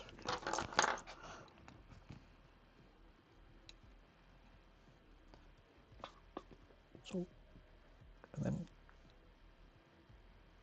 glue that in.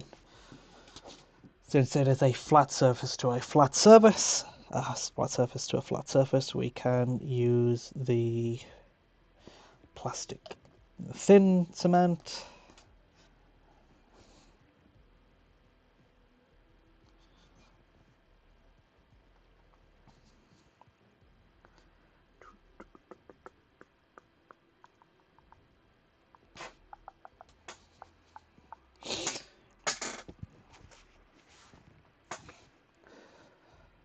Now, how do we fit on the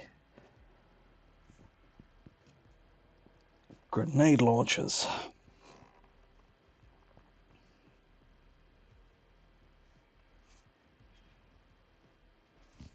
Is that the one I wanted? Looks a bit too freshly glued for my tastes.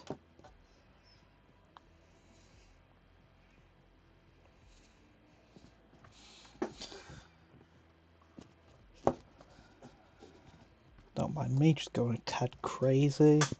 There's the... No, that's the one I just had, I believe. Okay, now this is the one I wanted. Why is this one here? Never mind.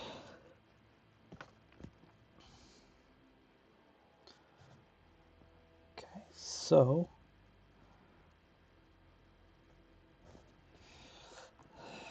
I'm not exactly sure of the placement, but I've not got a better idea for it yet, so let's blue tack that on to have some kind of temporary holding so we can do an assembly to see how it looks.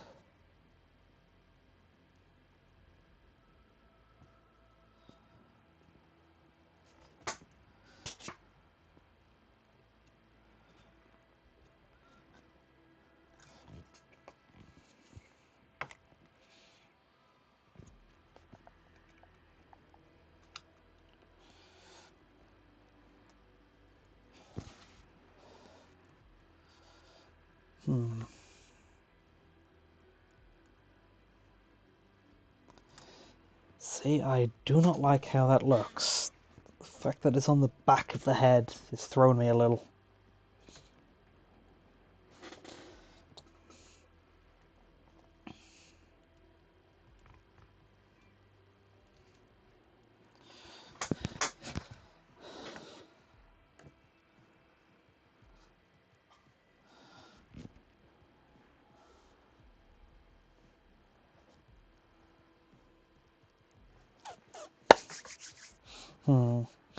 Let's let it sit there for a while and think on it.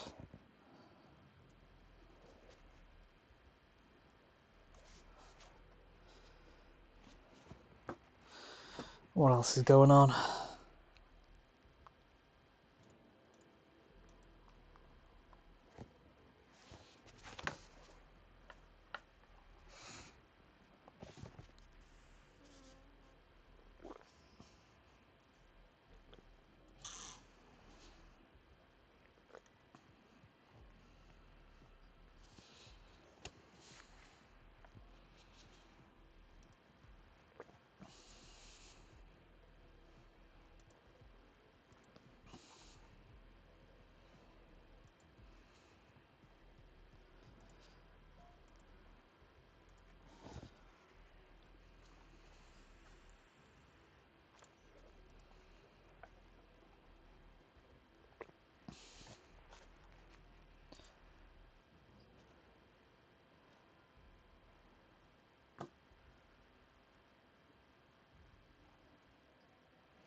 See, with the way it sticks out, it looks like it's like almost too big for it in general, so I'm not even sure having it on the front would look much better.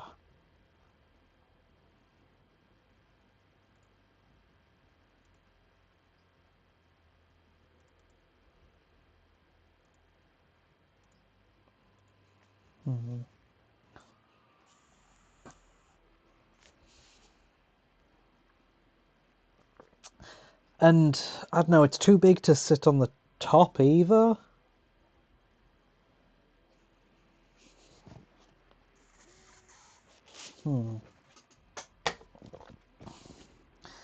Let's just for... Oh no. Just for variety's sake, let's see how it looks on the front. Now, since I said it looks big, will that be a case of needing to trim it down?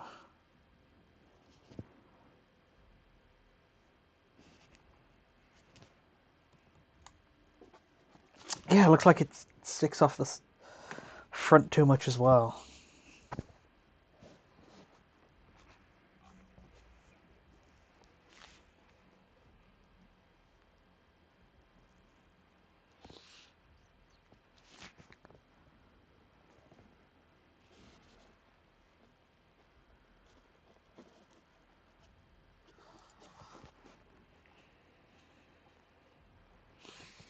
Mm.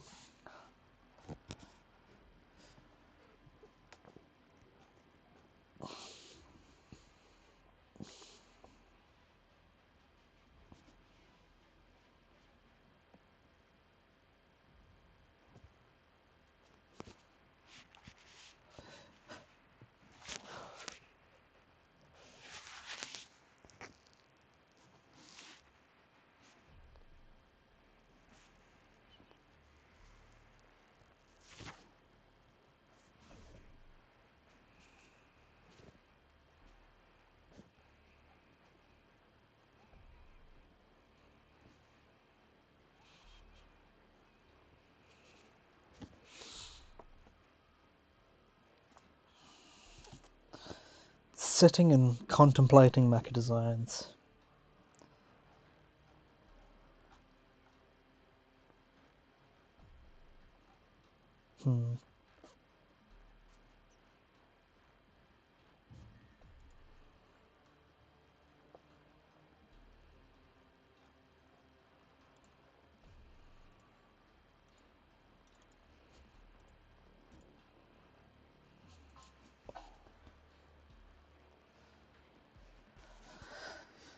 Hmm. Let's mm, let's try trimming the back of this piece, just so maybe just in case it's in case a slimmer, thinner profile helps. Mm.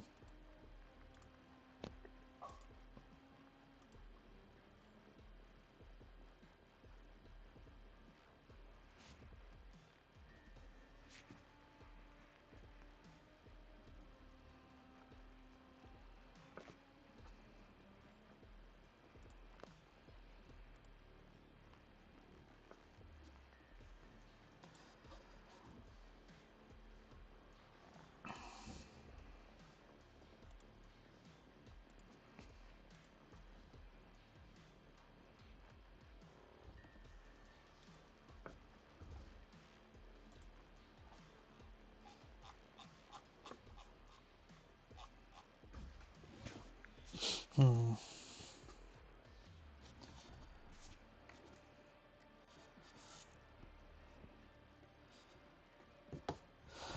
It's too awkward an angle for the. It's an awkward angle for anything to cut at. Damn it. Since it's not going to be like an outward-facing cut, it's going to be an inward-facing cut. Let's hope the pliers can do it without bending the piece itself too much. That was something. I just need to clean up the extra sides, which I guess, yeah, shared off.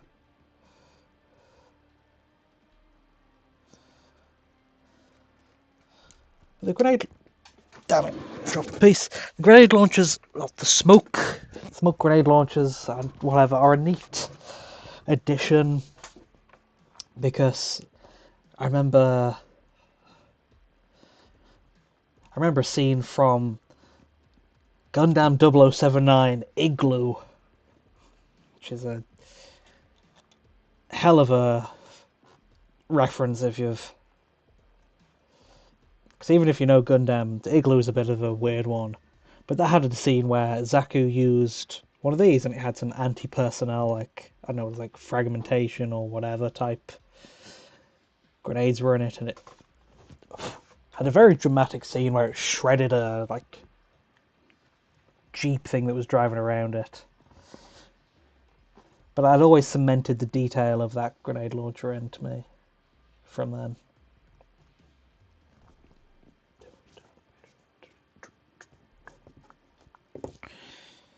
There's the blue tack I was using.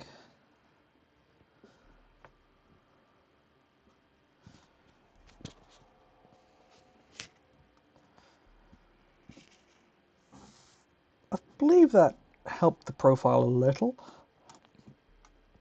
But what that did not help was now it's flat, it's going in at an angle, so it's Stressing over details. Is there any way where it can be slightly at enough of an angle to compensate for the inwardness of the turret?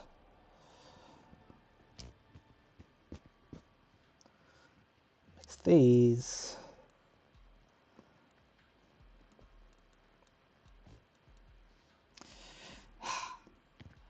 The piece at default makes up for the angle, but the way it sticks out makes it too bulky. There's not enough room to have it on top.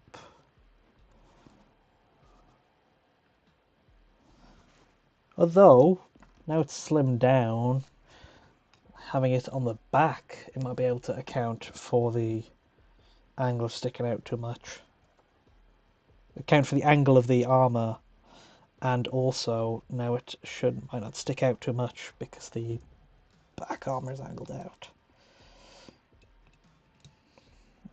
If it can fit in. There it is. I don't hate that.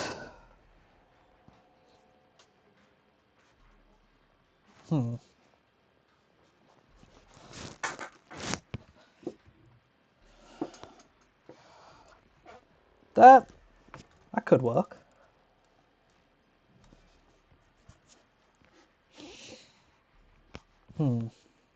Let's see.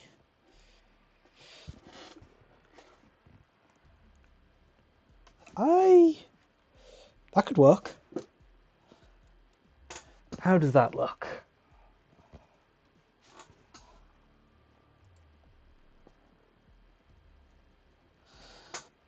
It's worth trying out the turntable. Okay, I'll keep that in place while I work on other stuff, just to let it sit and see if my brain can get used to it. But let's put this on the turntable while I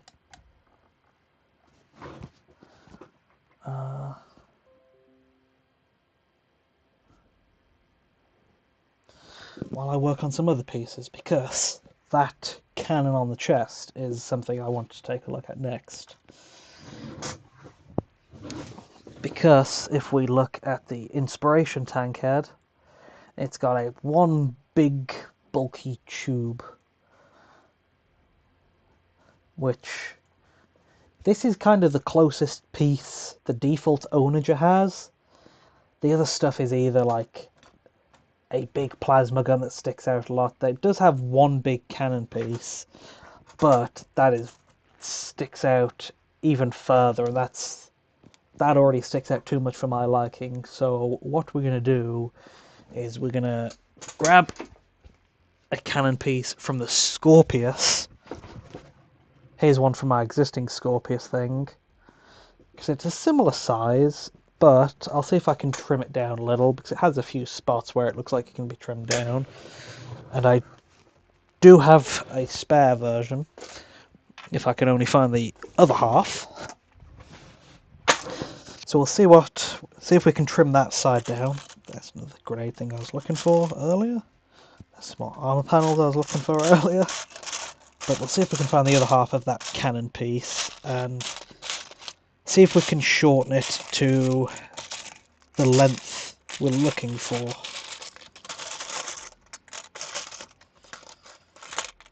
If it's in... Yes! No! That's the other half of the other type of gun. From the Scorpius. Oh, the blessing and the curse of having so many bits. Oh, hi Bill.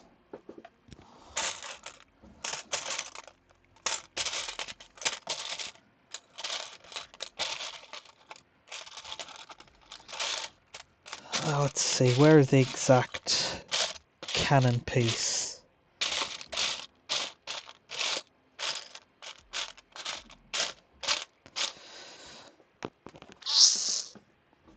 I might have to go digging through the other bits box. Let's see.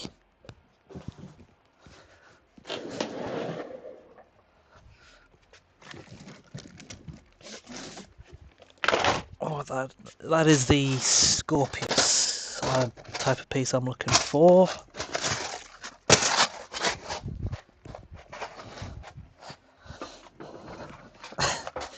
Yeah, I'm alright, thanks, Bill. How are you?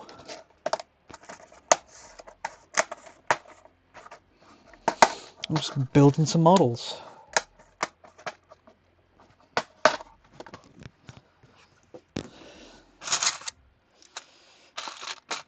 There's the other half.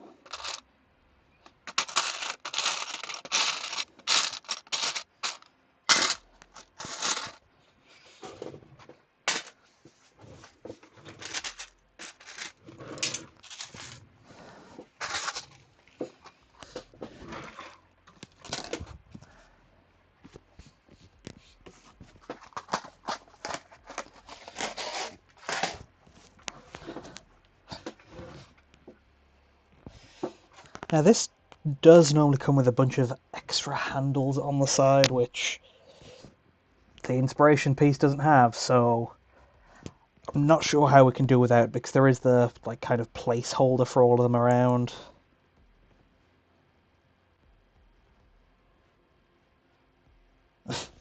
Yeah, that's exactly what I'm doing. I'm streaming me building it, because I also might make a video out of it later, so I figured if I'm recording for a video, I might as well stream it too.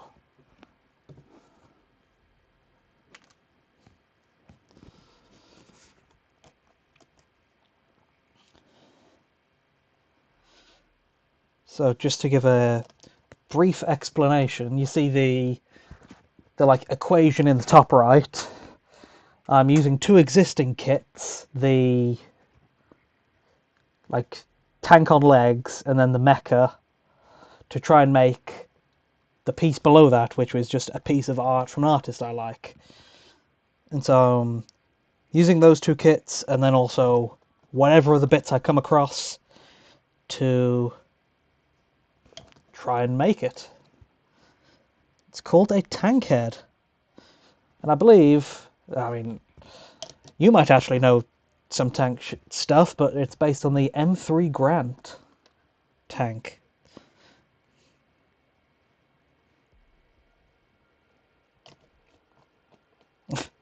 Yeah, see you around, Bill. Enjoy yourself.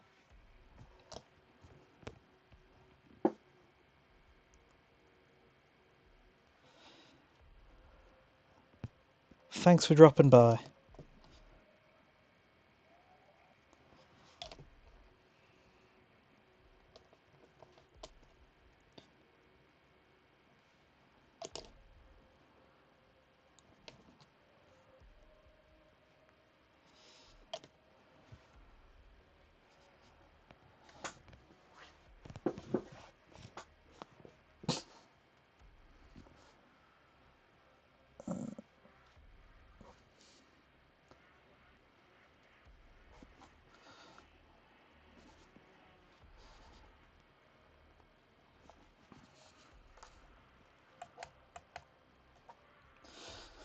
So, let's see now.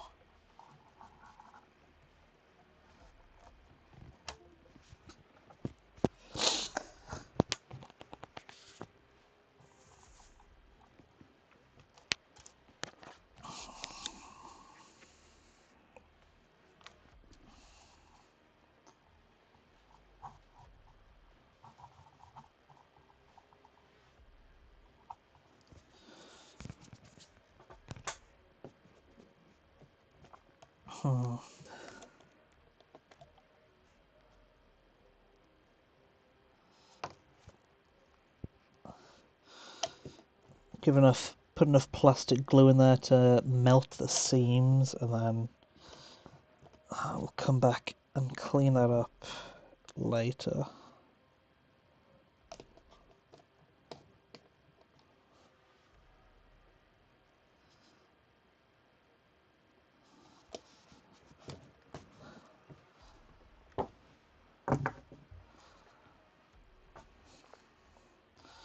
So it currently sits on this like mount for the onager chest, but would this be better?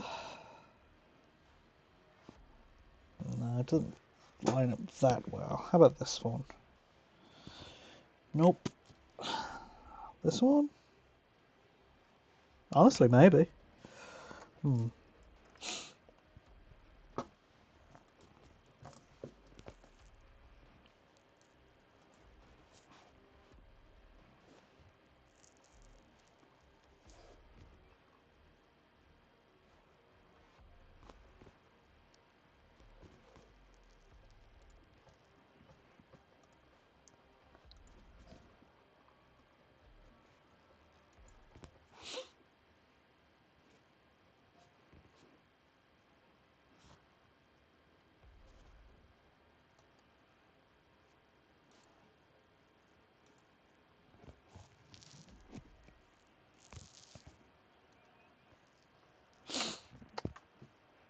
So, that should be dry now. Well, dry enough to handle, not dry enough to clean up fully, but this is the kind of piece it should fit on. Might need to do a little trimming specifically so it slots in.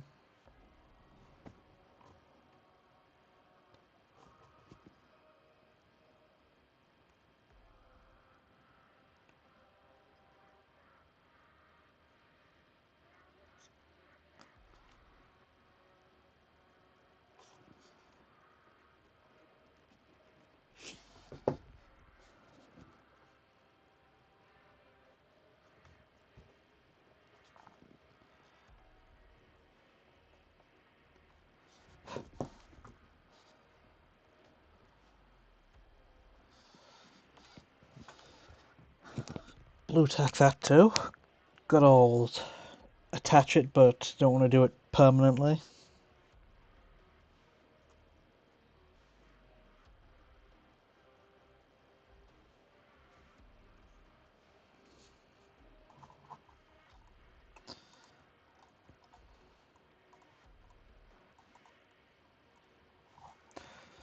That's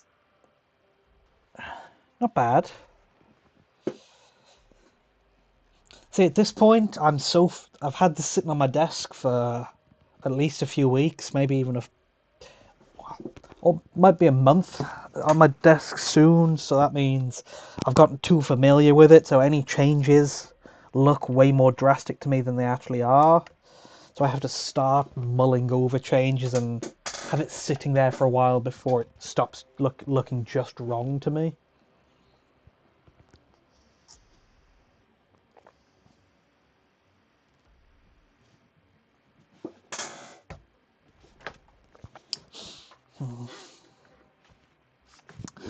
I might ask the audience, have put a poll up on Twitter and say, hey, should I use the melters or should I use the Scorpiuses?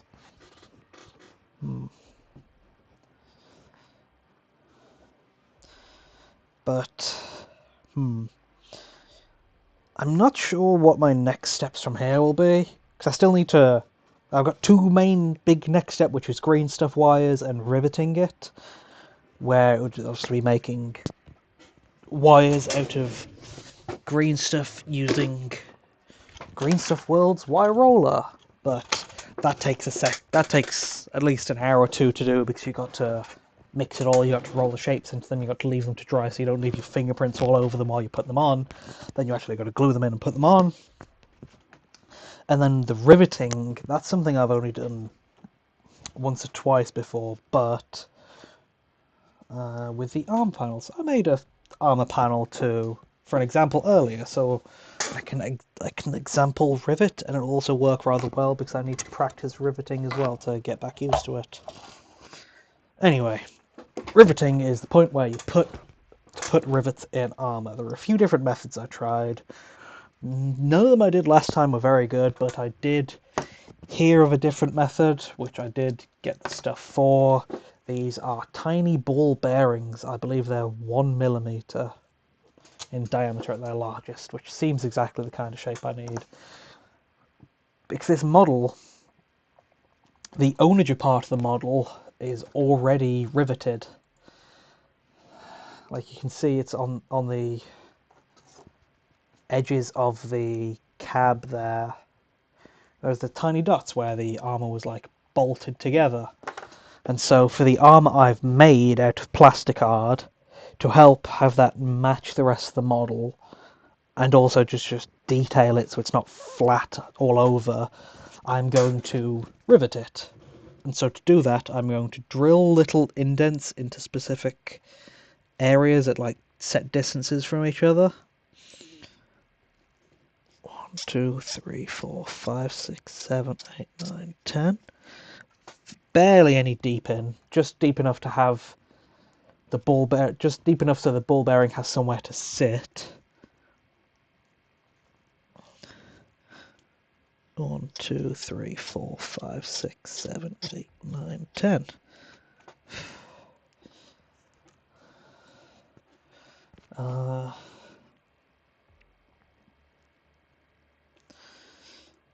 One, 2, 3, 4, 5, 6, 7, 8, 9, 10. Because I just want to give the impression that it's actually properly secured. Oh, good, peace and quiet.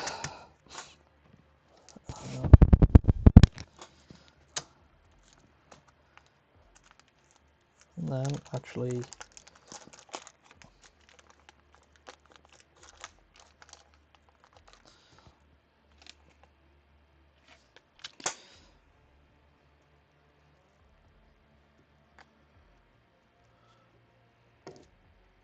See, I don't think that drill is actually wide enough now, because that doesn't sit in that neatly. Let me drill it down a bit deeper, see if that helps it. 1, 2, 3, 4, 5, 6, 7, 8, 9, 10. Have that like 20 turns wide.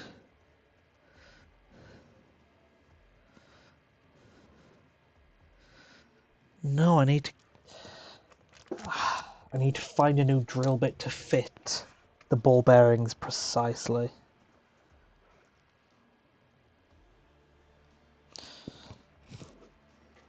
Because this one is just wide enough for my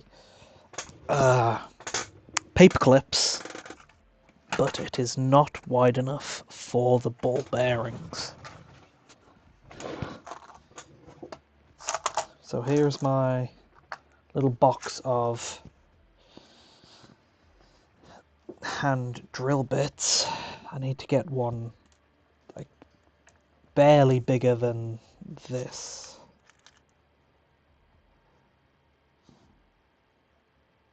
Nope.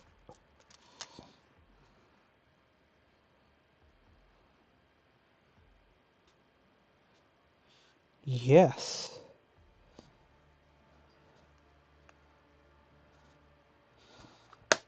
So let's see how this one fares against the ball bearing.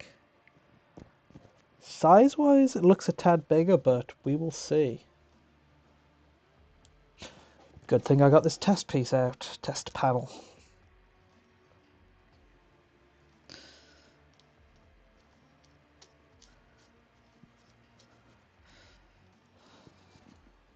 That's slightly off center.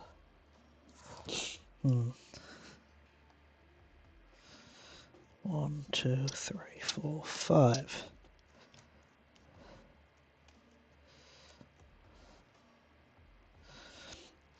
One, 2, 3, 4, 5. That doesn't drill as clean of a hole because I need to go and like clean it up myself afterwards now. But doing the smaller drill than the bigger drill does give a more circular kind of hole at least.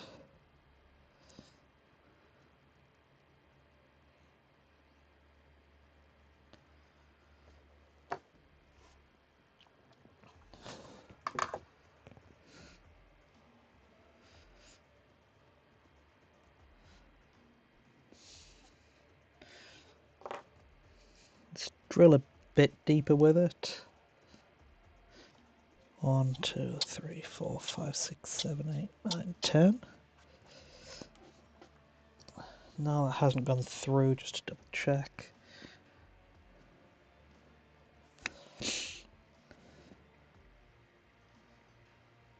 Okay, that looks basically perfect to me. So, 1, 2, 3, 4, 5. 1, 2, 3, 4, 5, 6, 7, 8, 9, 10.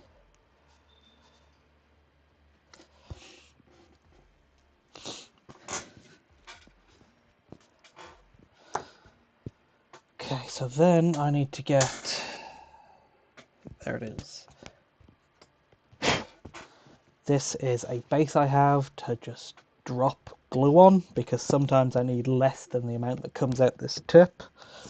So I need some form of disposable.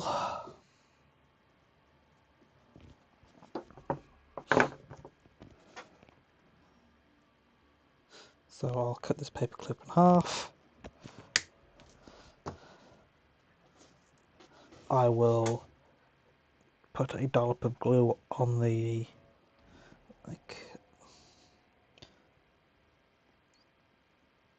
on the base I don't care about. I'll then get a less than a drop onto the paper clip. I'll then use the paper clip to put them in the rivet holes I drilled. And then I'll drop a rivet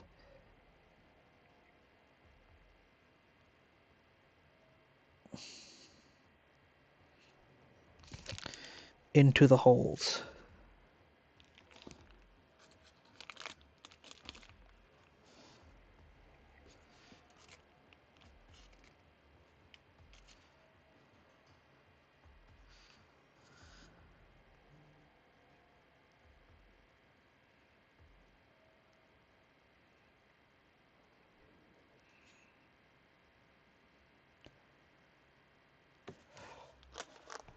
And then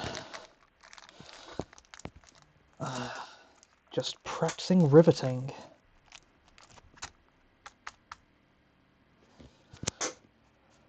So then I will dry up the excess glue. They're just wiping across, trying desperately not to knock over the already glued in ball bearings.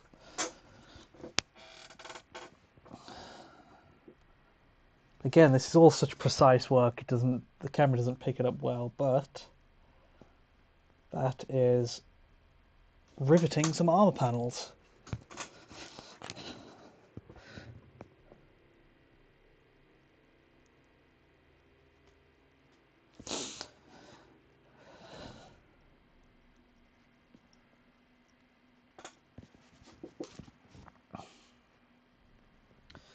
It served as some good practice for me, I believe.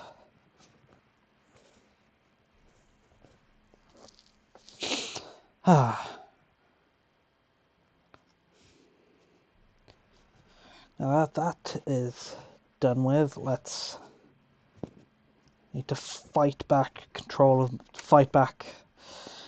some areas of my desk. So tools go on the left. Tools, let's put the good drill bit back in. Oh, hey Josh. The month of holiday was very nice. Well, you can see the progress before me. Not sure how familiar you are with actual 40k kits now, but you can see in the top right the two kits I've used are the Onager Dune Crawler, which is the one tank on legs, and the Armiger mech, which is the walker type thing, and I'm trying to make a Tankhead out of it. That's what the drawing is, and this is what I've got so far.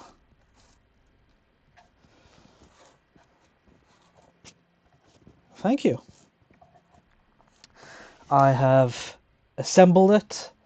I've got the skeleton together for most parts. I've made some armor out of plastic card. I've detailed it with. I'm in the middle of detailing it with a bunch of various bits, and then I've just practiced riveting it, like using ball bearings to make it look like there's like the rivet bolts they use to bolt armor together. I need to do that to all the armor panels, and then I need to make up some wires out of molding putty, and then wire up a bunch of stuff because it's got to have a bunch of loose wires everywhere to make it properly AdMech like.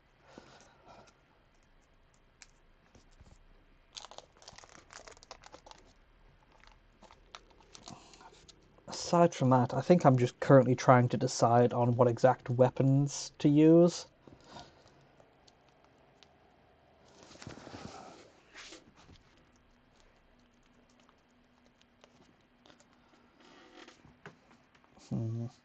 Because it's currently got the cannon from another kit, the Scorpius Dune. Either the Scorpius Disintegrator or the Scorpius Dune, right? No, I'm pretty sure it's just the Disintegrator specifically. Or whether it should have these melter cannons on. I'm just trying to figure out which exact one.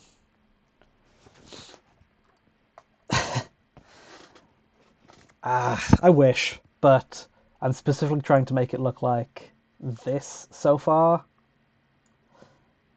And you can see it's got one big chunky cannon. It doesn't stick out very far. I love my miniguns, don't get me wrong. Like one of my last big mechas, this one. It's a dreadnought I've made to look like something from Titanfall. That's got its nice big chunky minigun on it.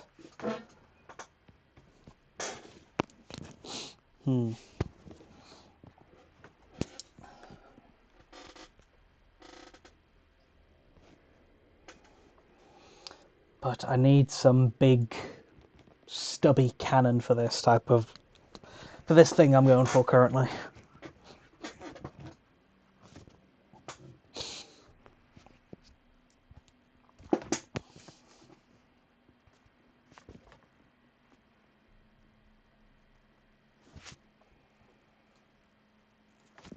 And so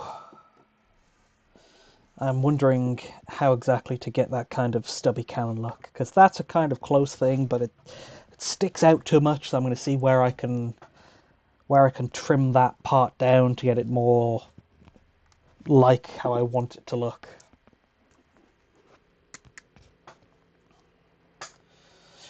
And also currently just fighting back the encroaching mess of parts. That's always a thing on my desk.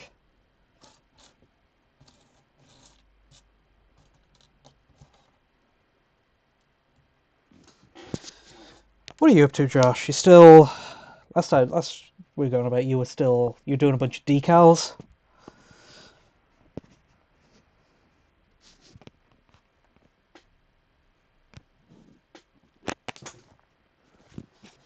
Have you taken the plunge into getting a 40k kit yet?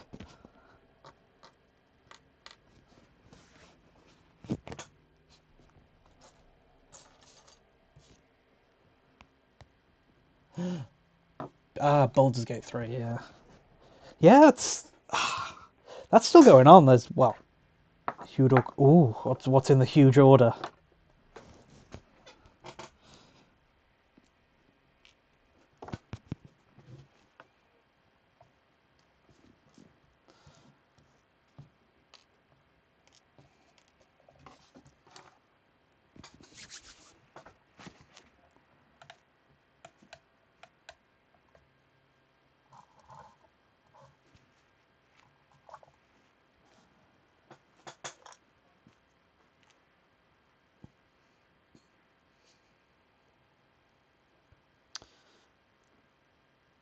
Well, you like your clone troopers, so I'd say something close to that would be Imperial Guard.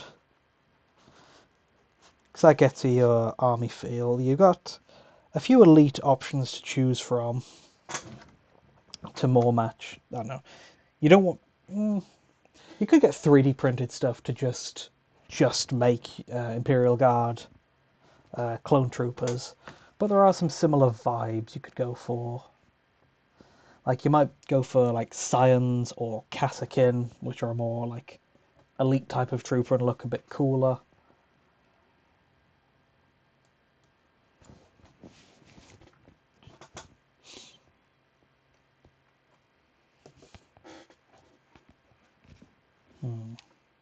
Okay, the glue on this one's probably dried, so we can start trying to clean the mold lines up on that.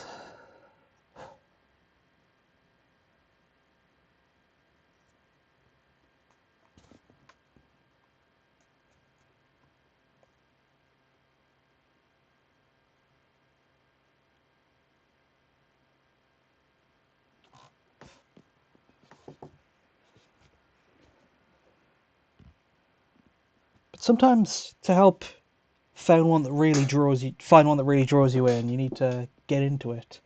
Death Guard, oh, you want to go with some stinky boys.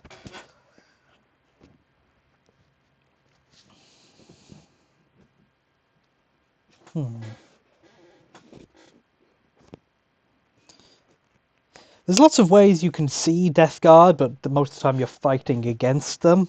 Like they're the bad guys. Well, not Death Guards, but just Nurgle is the bad guy you're fighting against in the recent co-op shooter. I played it. Just find its name on Steam. Jesus. Darktide. Darktide. You play against Beast of Nurgle there. Yeah, you got a few options for Papa Nurgle, and then there is the 40k Chaos Gate Demon Hunters. It's where you play as it's an XCOM style game where you play as Grey Knights fighting back some Nurgle corruption. So you got some video games with Nurgle in it if you want to see if you want a nice easy way to learn more about them. But Death Guard they've had some support for a while. Like they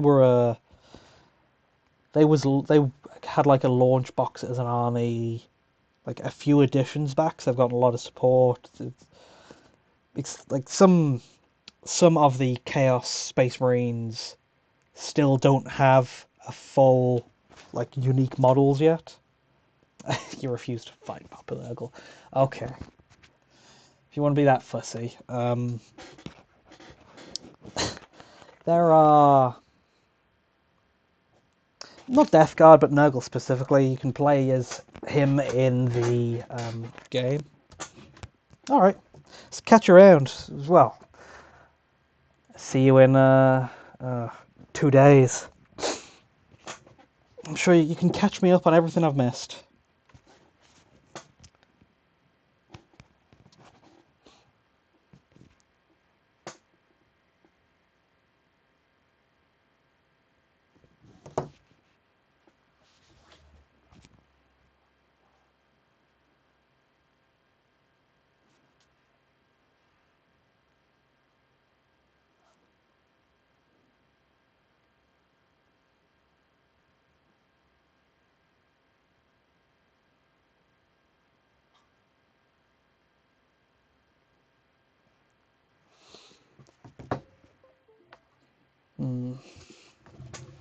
Now my music is up, so that means it's been another hour. So get up, have a stretch, do a pull up, make sure I'm not hunching my back into dust.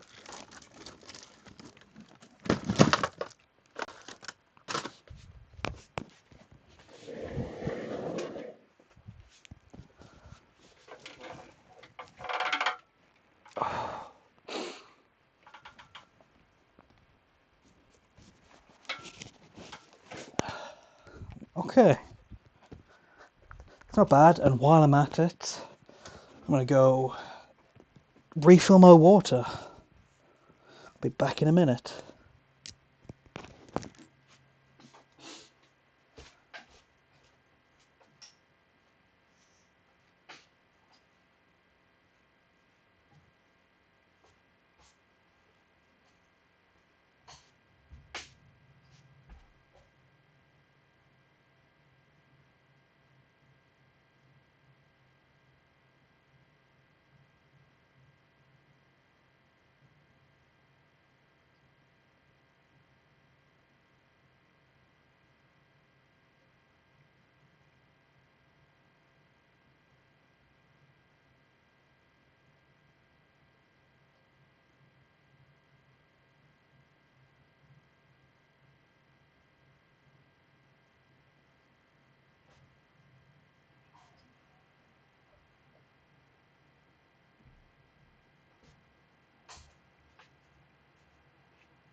Okay, I'm back. Got my refill of water. I'm stretched. I'm refreshed.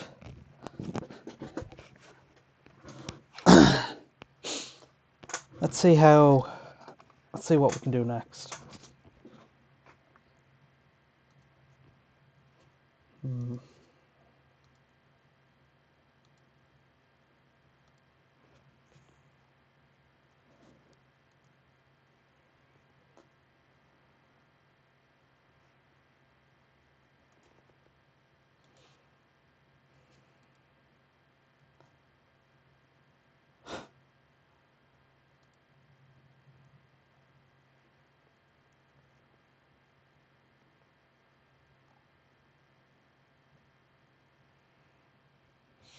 Hmm. Oh yeah. Now I'm back. Let's get some music going. Hmm.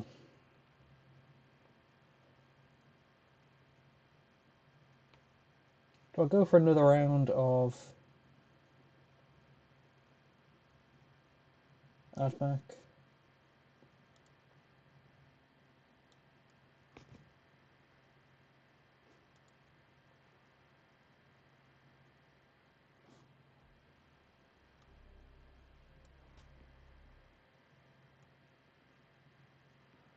Let's try some of the Ixion soundtrack, because why not? But anyway, let's see. If we want to really stub the gun down, then we're going to need to remove this extra step at the end. Is that David Gwilliam? Gwilliam David. Yeah, that is the same guy who does the Admech soundtrack.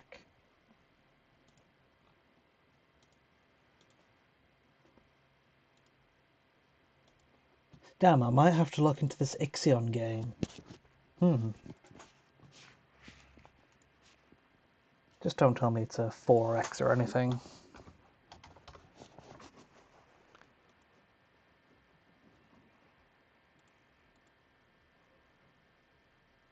Ah, city building.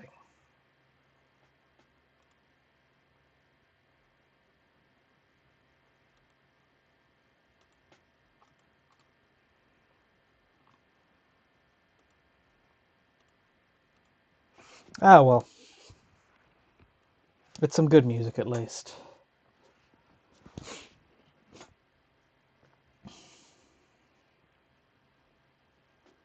So, let's chop this bit, chop the very end off, just because that's an easy way to make it a bit stubby without losing too much of the profile overall. Let's just trim it back so where we cut is flush.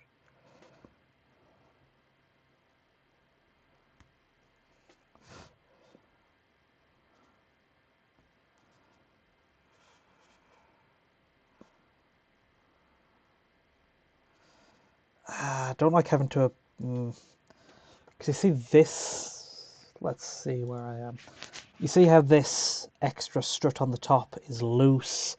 I'm having to apply pressure to get a nice cut, but that pressure is like bending it a little, and that's going to damage the plastic, and I do it too much and that's going to break it. So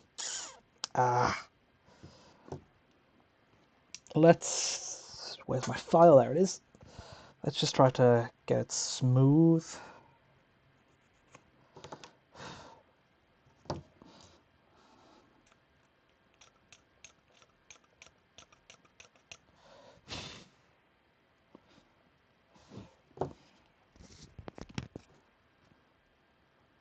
Because that does give us a slightly stubbier gun now, at least.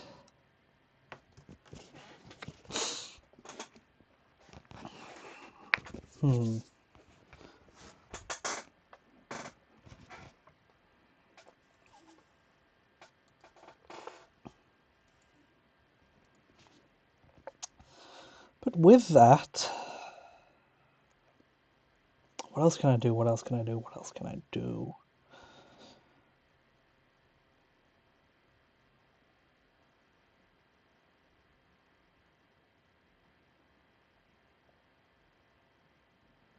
Hmm.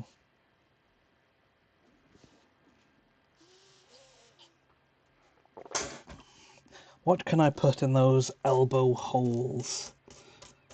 Do I have any bits to hand that would fit? Okay, these... I don't know. They're calf things? They're stuff that would normally stick out on there, on the armature, which I've cut off because they alter the profile in a way I'm not too much of a fan of. Can I shove those in the elbow holes? Let's see.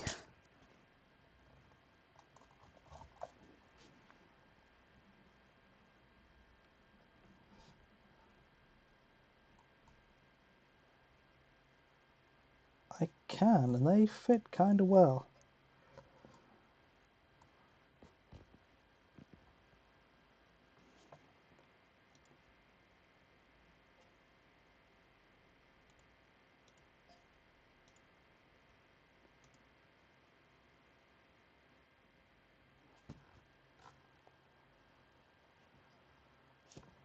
They fit in almost perfectly for what I'm looking for. So let's measure on the other side, see if they do the same thing. See, this one's a bit too narrow. Ooh. It's... Ah. My imprecision has come back to haunt me. What else could I do? Ooh. Ooh.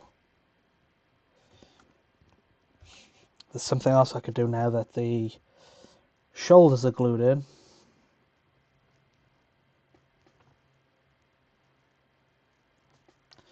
But...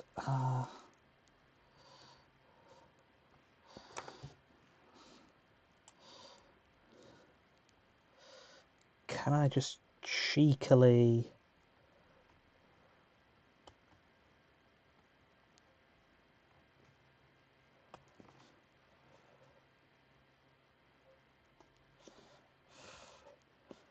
cut this through just to push enough room for to shove those things into the elbow.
Had to trim a tad into the elbow armour itself, but that looks...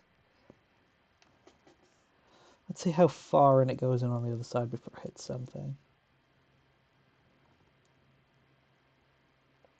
Okay, let's glue that in since it's not a nice flush connection. I'll have to use some heavy duty, well, some non-thinned Tamiya plastic cement.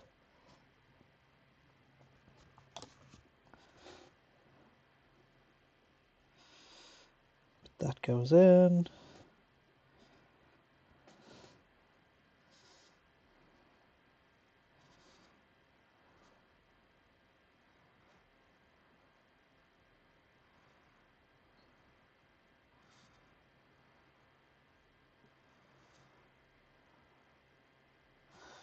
That fits well enough.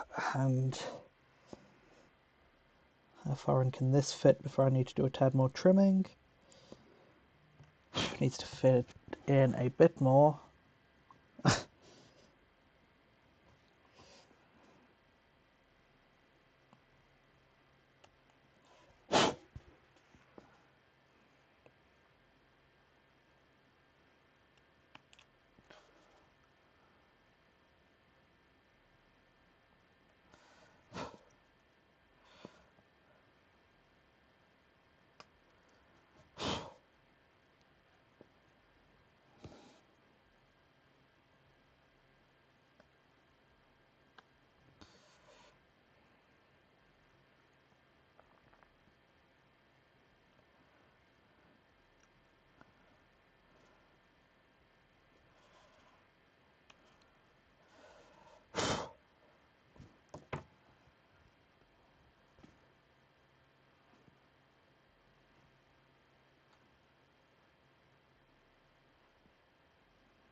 Now I reckon if I be a bit cheeky and just push it in, then I can get it to a similar point. Yeah.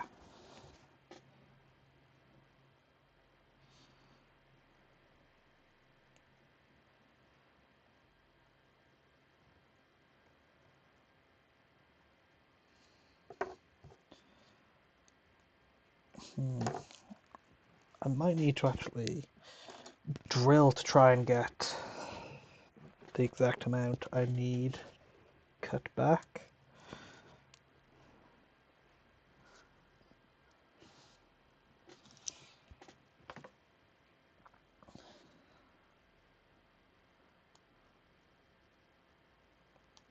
No, it's too awkward. But it's pretty awkward anyway with the...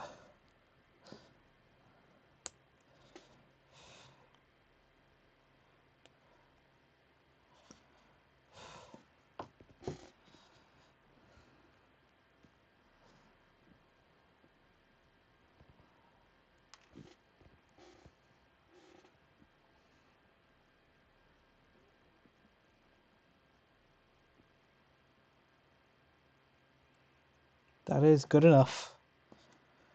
That's more than good enough. That's exactly as far in as I want it.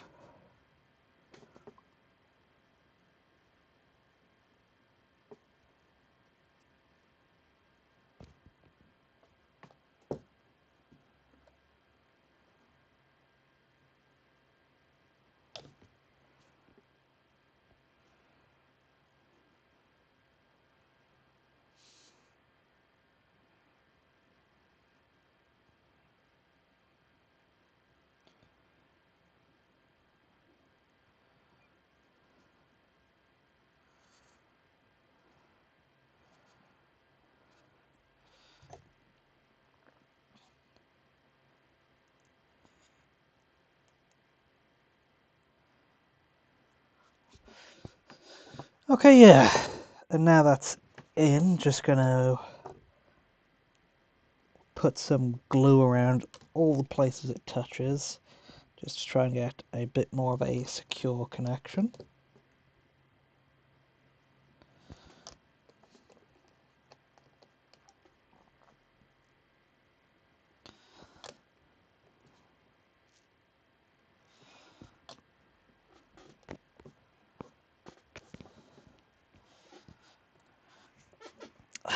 Do I bother doing anything on the inside of the arms?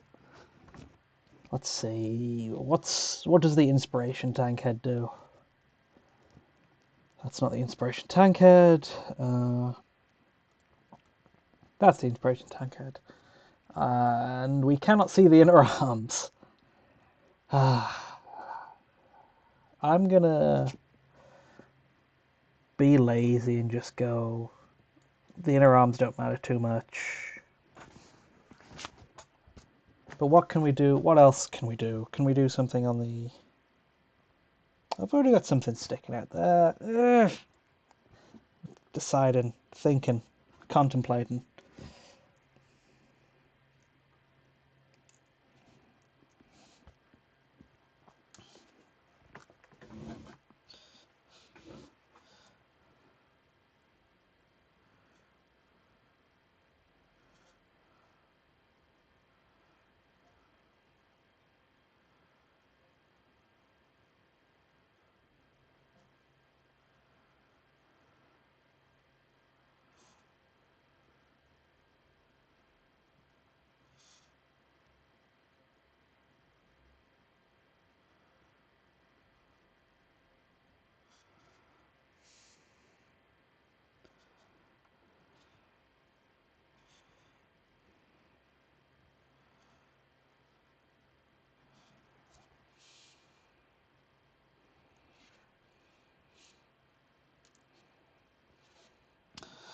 I've got the handles from earlier.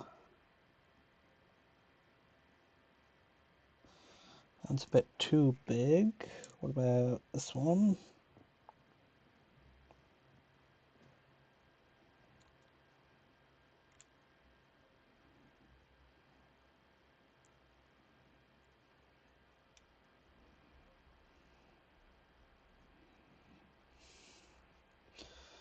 getting a bit too big. Let's see if I can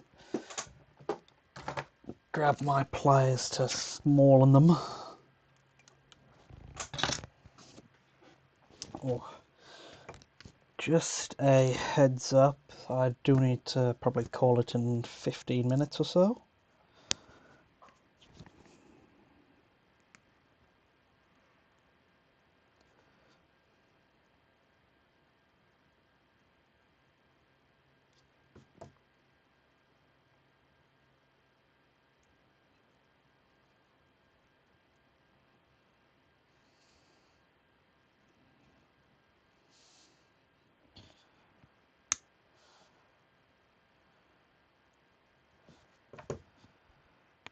Okay, let's see, will this be a bit better?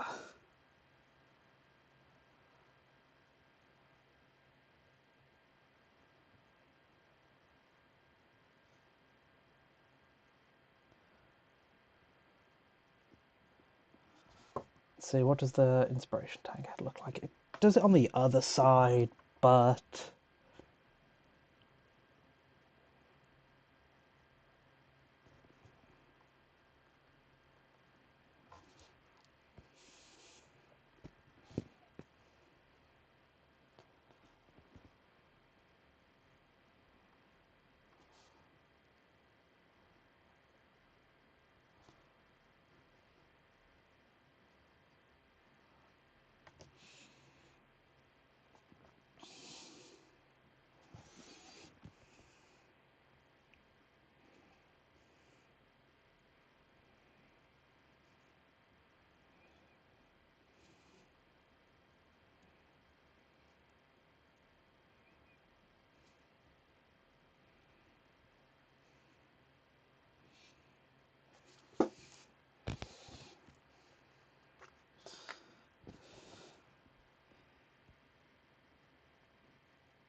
Yeah, I'm happy with these, so let's lock them in with some glue.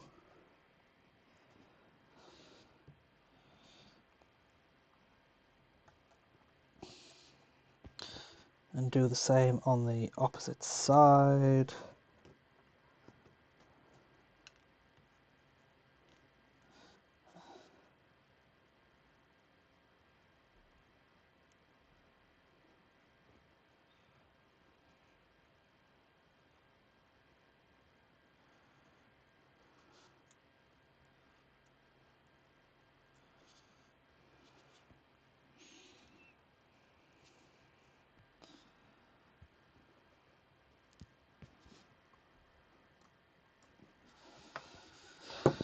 Oh, Jesus, the encroaching bits as always.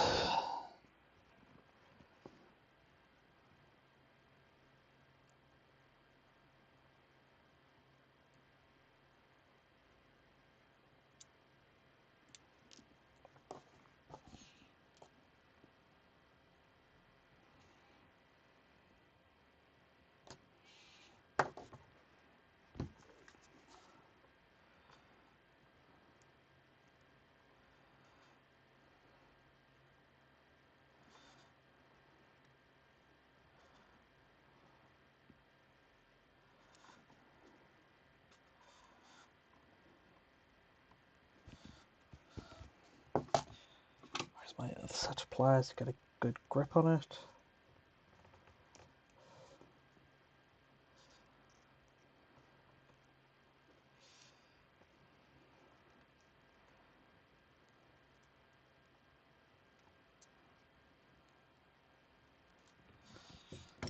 So I've shortened it and bent in one of the wires. Hopefully that will fit a tad better.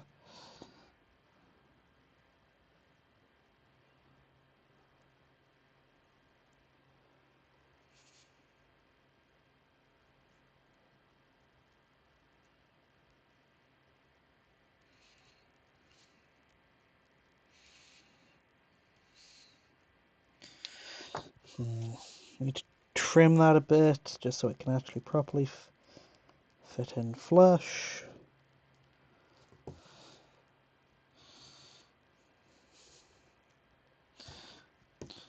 Which one is the one I just dropped?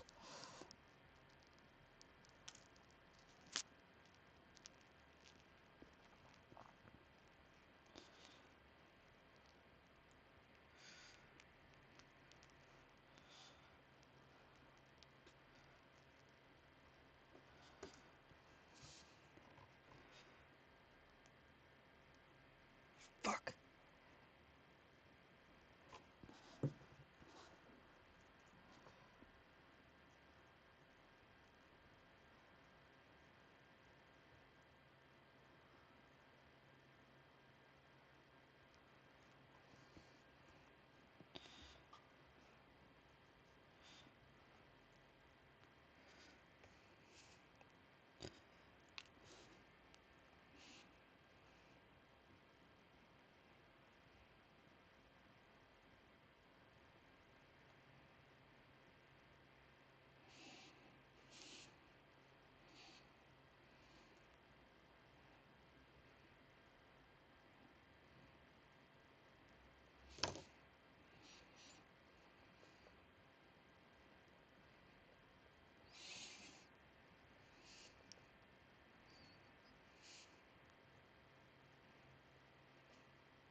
Ah! How could you?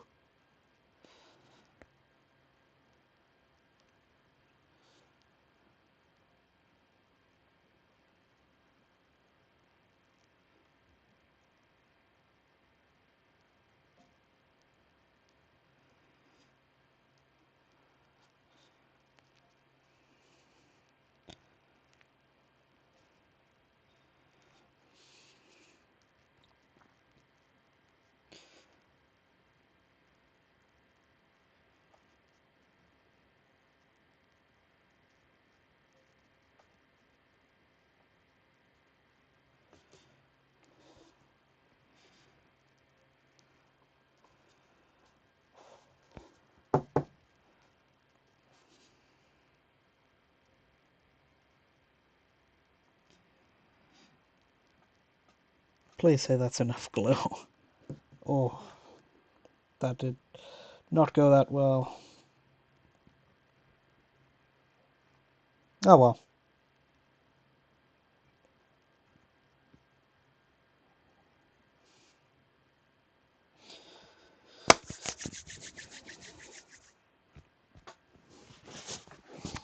Okay, let's try to finish up where we were. Where we are.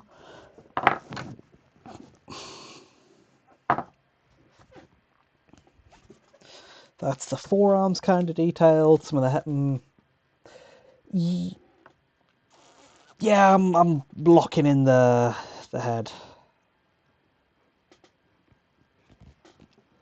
I guess tomorrow is going to be riveting. Ooh, how riveting. Oh, God, I'm glad nobody's here to catch me say that.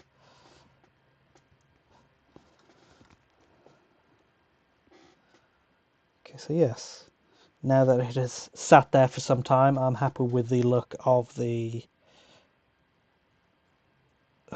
smoke grenade launchers. So I'm going to go heavy duty glue to just dab it on because I need to make sure that there's no more blue tack there first.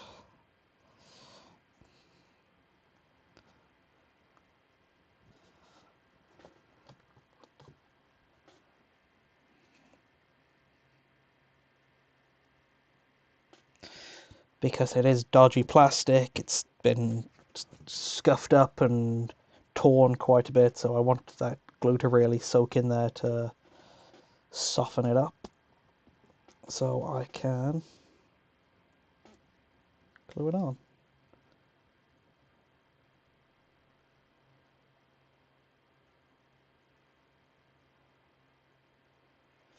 What angles do the inspiration Tankheads have it at? That has it mostly forwards, that has it mostly forwards again. So I feel like going like so, the first one forwards, and then the rest of them are like so. That should be good.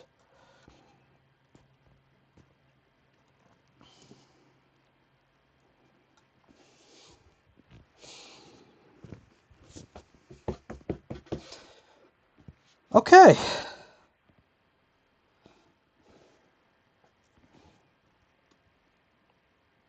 Let's plug the arms back in.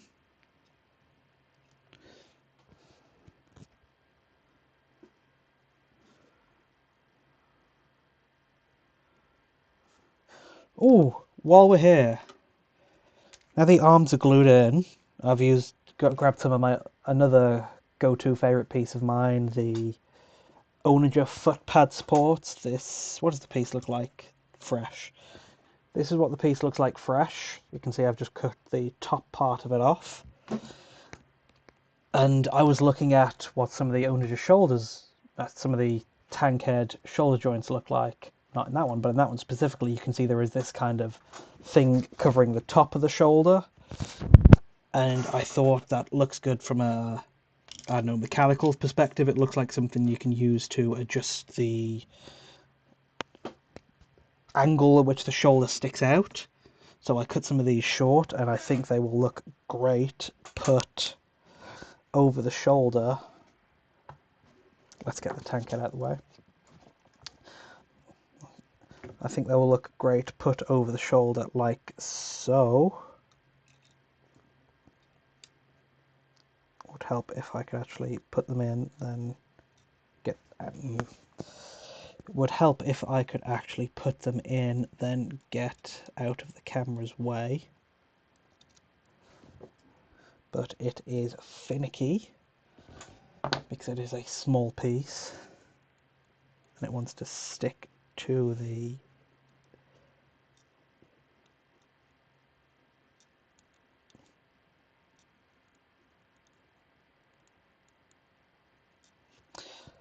kind of like so. You can barely see it from there. Let's see if focusing helps. You can kind of see it. It's that bit on top of the shoulder there. It is a small minor change, but I think it looks good, and it has, like I said, it looks good mechanically. It makes me think, oh yeah, that will help. That will help control at what angle the shoulder comes out at. So I'm going to do that. I had another one cut exactly like that.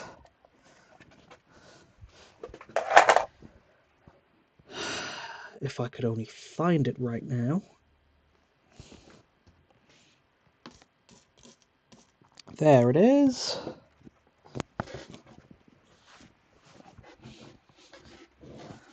I did make room for it by removing one of the other shoulder detail pieces I put in on stream the other day. I believe it's like the cat front claw. But either way, this is going in, and again, because it's not a flush connection, and the glue mark will be covered because it's in the recessed mechanical detail area. I am using some of the thick cement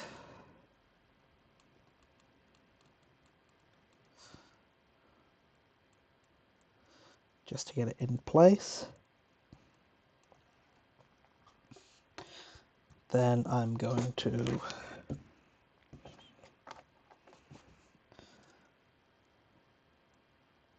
dab in some of the thinner stuff around the edges, just to make sure it's definitely secure.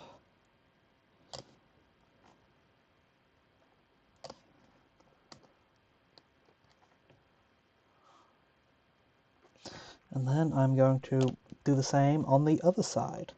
And this especially will help on the other side because you might be able to see it, but I actually cut some of the shoulder circle connector short just because I needed to have an extra bit of room with the, like, how far back the weapon mount sits. But now that does leave a noticeable gap, and this will help cover that.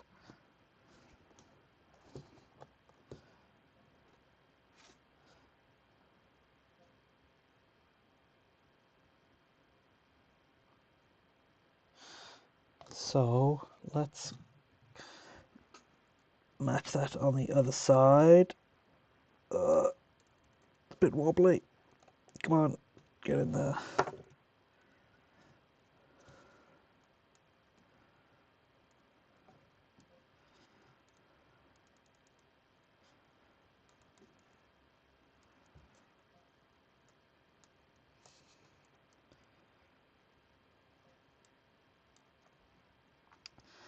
Uh-oh.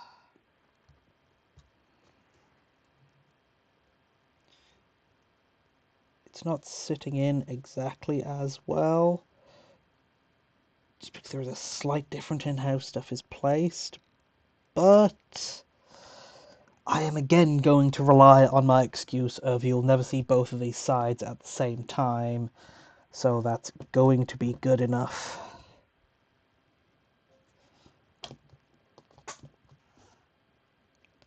And again, just going in with some of the thinner cement, just so I can go around the exact points. I can cover the edges where it does make contact. Just to try and make sure it gets really secure.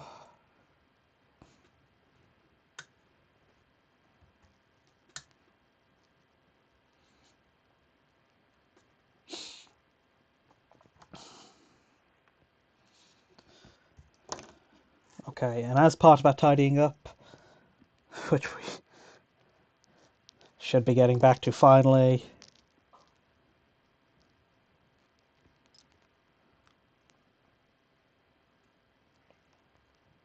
I need some paperclip to make a connector, to pin something, I mean. Let's get the right drill bit.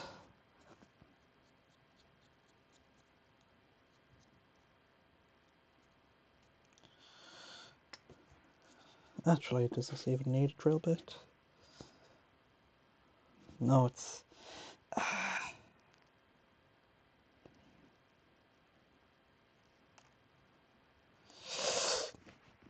There's no way to pin it, so I'm just going to go blue tack.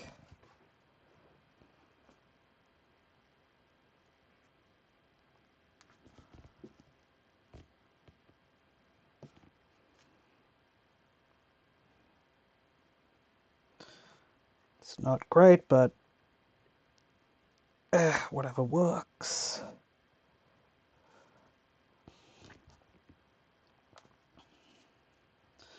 And then more blue tack to shove this on.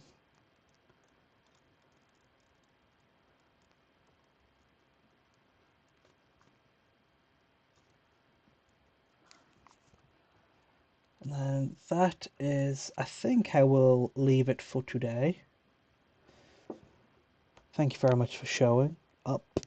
Thank you very much for any people watching the VOD. And that is some good progress detailing. See you around.